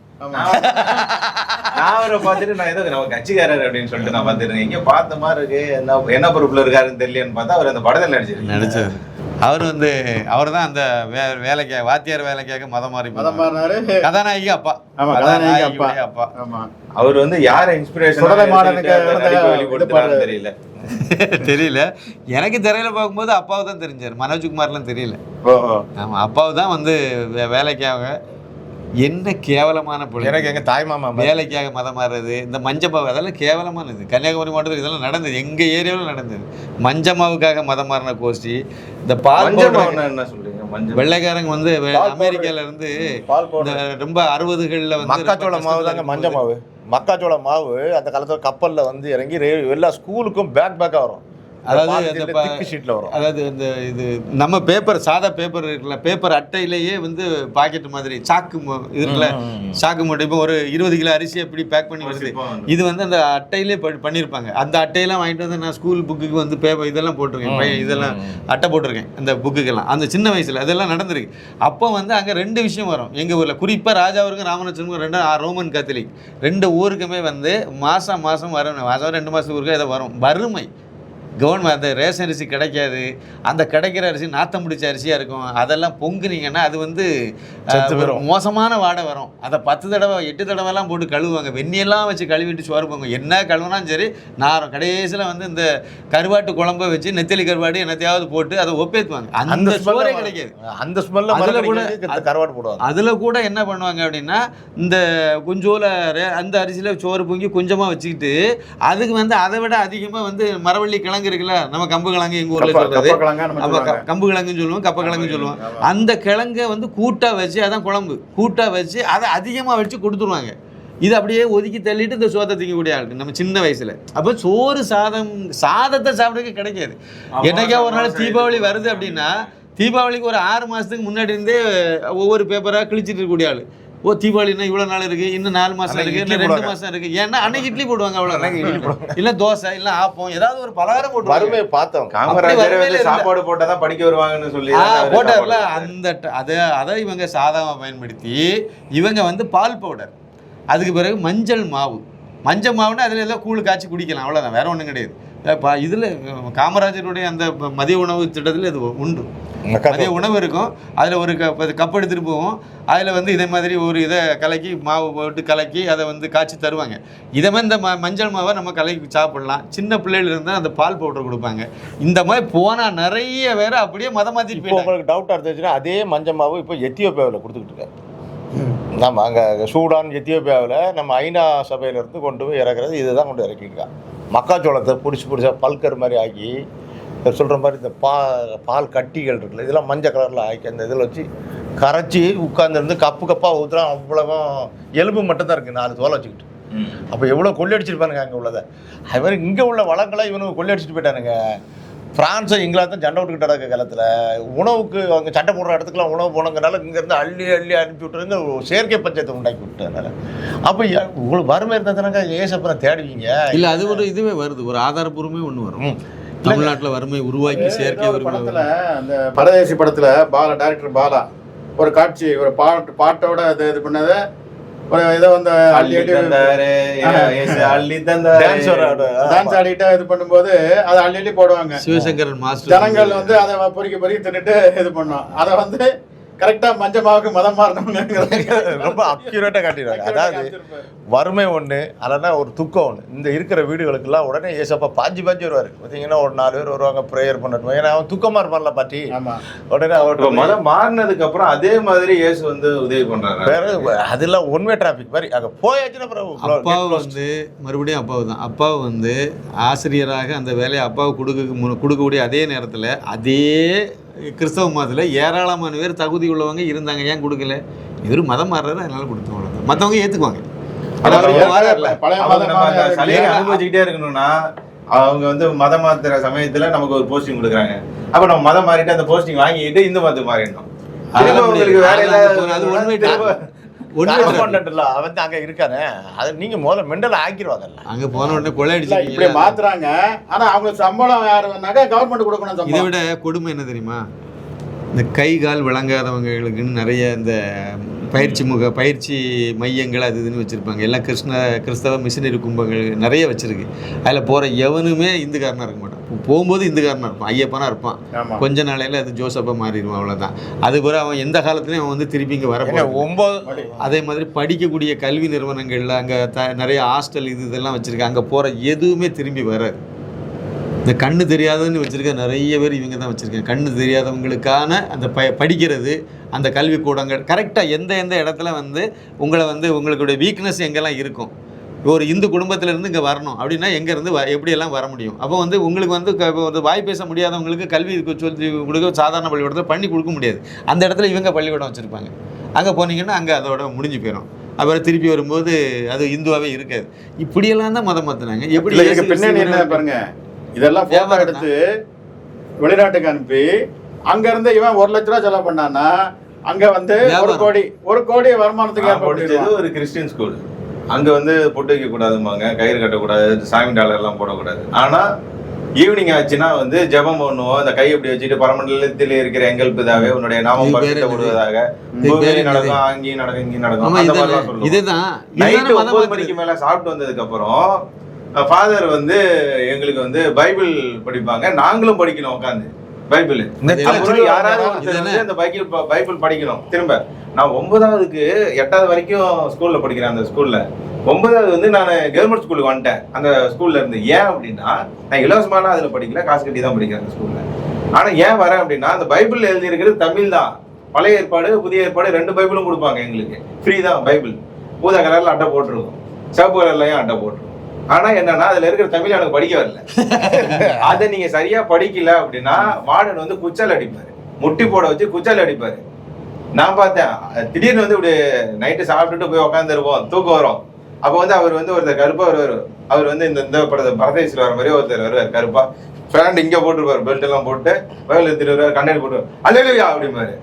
நல்லா தூங்கிட்டு இருப்பா அவர் இது பண்ணும்போது. அலையலையானு எல்லாம் எழுந்திரிச்சு அலையலையான்னு.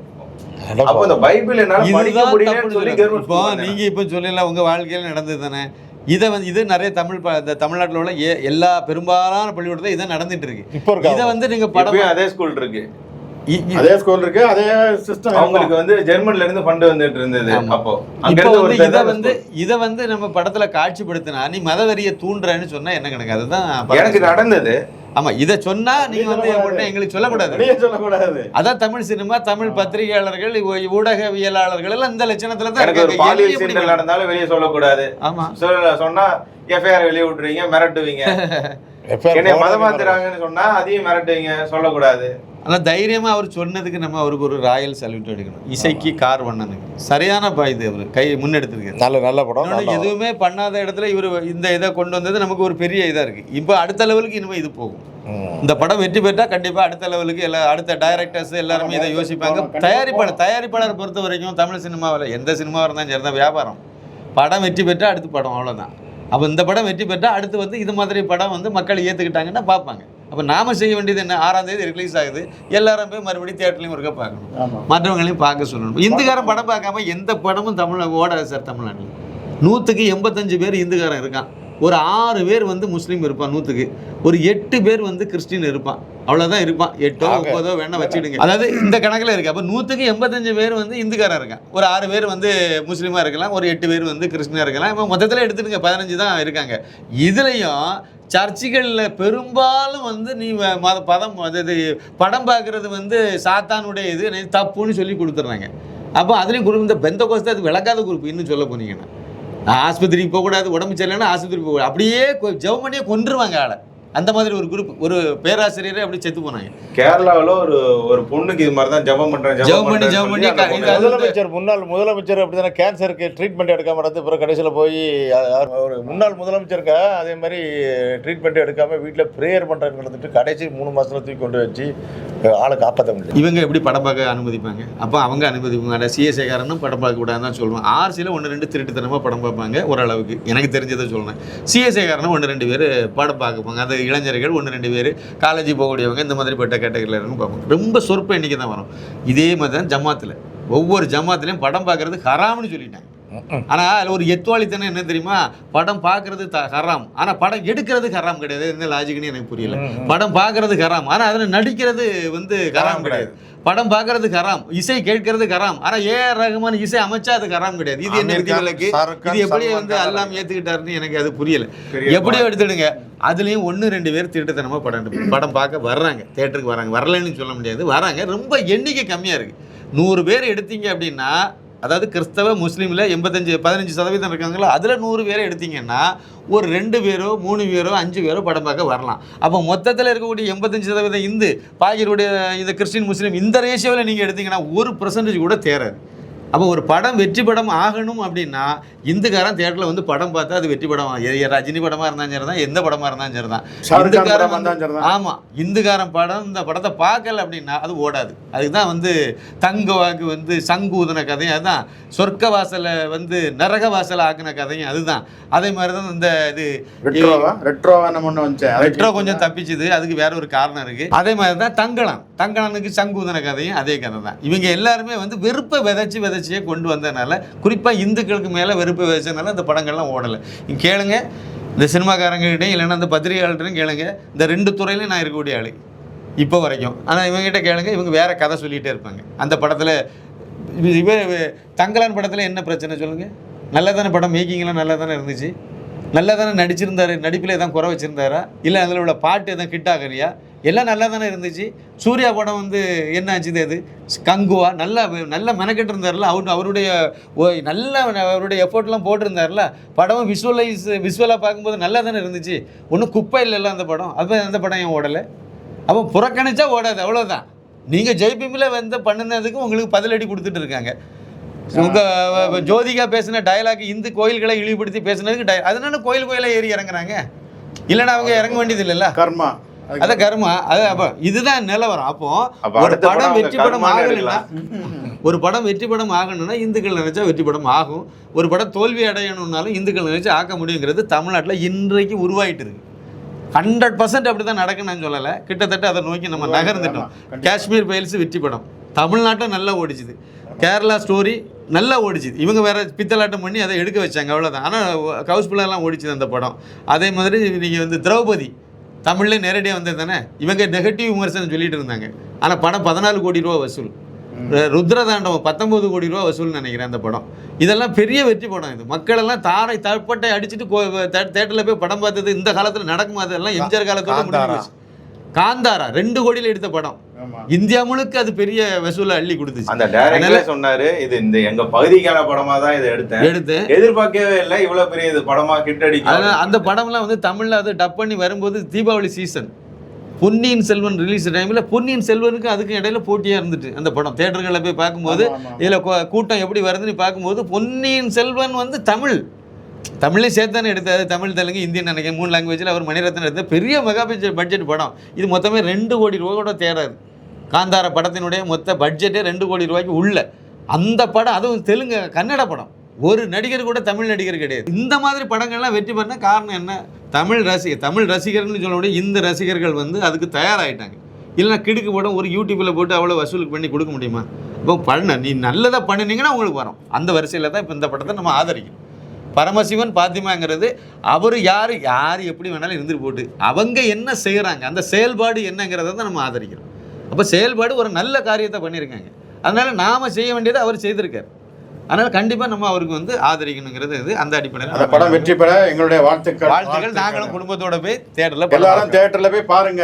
6ஆம் தேதி 7ஆம் தேதி 8ஆம் தேதியிலே பார்த்துருங்க. ஒரு வாரம் கழிச்சு பார்ப்போம்லாம் நினச்சி கூட. ஏன்னா ஓப்பனிங் நல்லா கொடுக்கணும் நம்ம. ஆமா, ஹவுஸ்ஃபுல் காட்சிகள் 3 நாள் அப்படின்னாலே அது பிறகு தானாகவே அது ஓட ஆரம்பிச்சிடும். அந்த கான்செப்ட் தான். மற்றபடி இந்த 3 நாள் நீங்கள் பாருங்கன்னு நான் சொல்றது ஏன்னா வெள்ளி சனி நேரம் லீவு நாள் வேறு.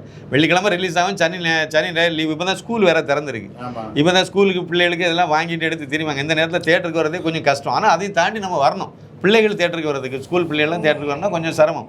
ஆமாம், இந்த நேரத்தில் ஓப்பனிங் இருக்கனால எல்லாம் நீங்கள் வந்து இந்த யூனிஃபார்ம் தைக்கிறதுக்கும் இல்லை பேக் வாங்குறதுக்கும் இல்லைன்னா புக் வாங்குங்க அலையக்கூடிய நேரம் இருந்தாலும் அதையும் பண்ணுங்க. அதோட சேர்ந்து இதையும் கொஞ்சம் பண்ணுங்க. கண்டிப்பாக குடும்பத்தோட பிள்ளைகளெல்லாம் கூட்டிகிட்டு போய் தேட்டரில் படம் பார்க்கணுங்கிறது என்னுடைய பணிவான அன்பான வேண்டுகோள். இந்த படத்துக்கு மட்டும்தாங்க நம்ம கொடுக்குற டிக்கெட்டு கொடுக்குற காசு வந்து புரோஜனமாக செலவாகும். எப்படி வந்து நம்ம வந்து நம்மளோட ஜனநாயக கடமைன்றது ஓட்டு போடுறத சொல்கிறோமோ அது மாதிரி ஒவ்வொரு இந்துவாக இருக்கிறவங்களுக்கும் இது ஒரு கடமை. இந்த படத்தை நம்ம வந்து கண்டிப்பாக பார்க்கணும், ஆதரிக்கணும். ஏன்னா அப்படின்னா தான் இது மாதிரி அடுத்தடுத்த படங்கள் வந்து வருவதற்கான ஒரு வாய்ப்புகள் அதிகமாக இருக்கும். இன்னொன்று, இந்த மாதிரியான கம்மி பட்ஜெட்டில் இருக்கக்கூடிய படங்கள்லாம் அதிகமாக வரும்போது தான் சினிமா துறையும் ஒரு நல்ல ஒரு இதில் முன்னேறும்.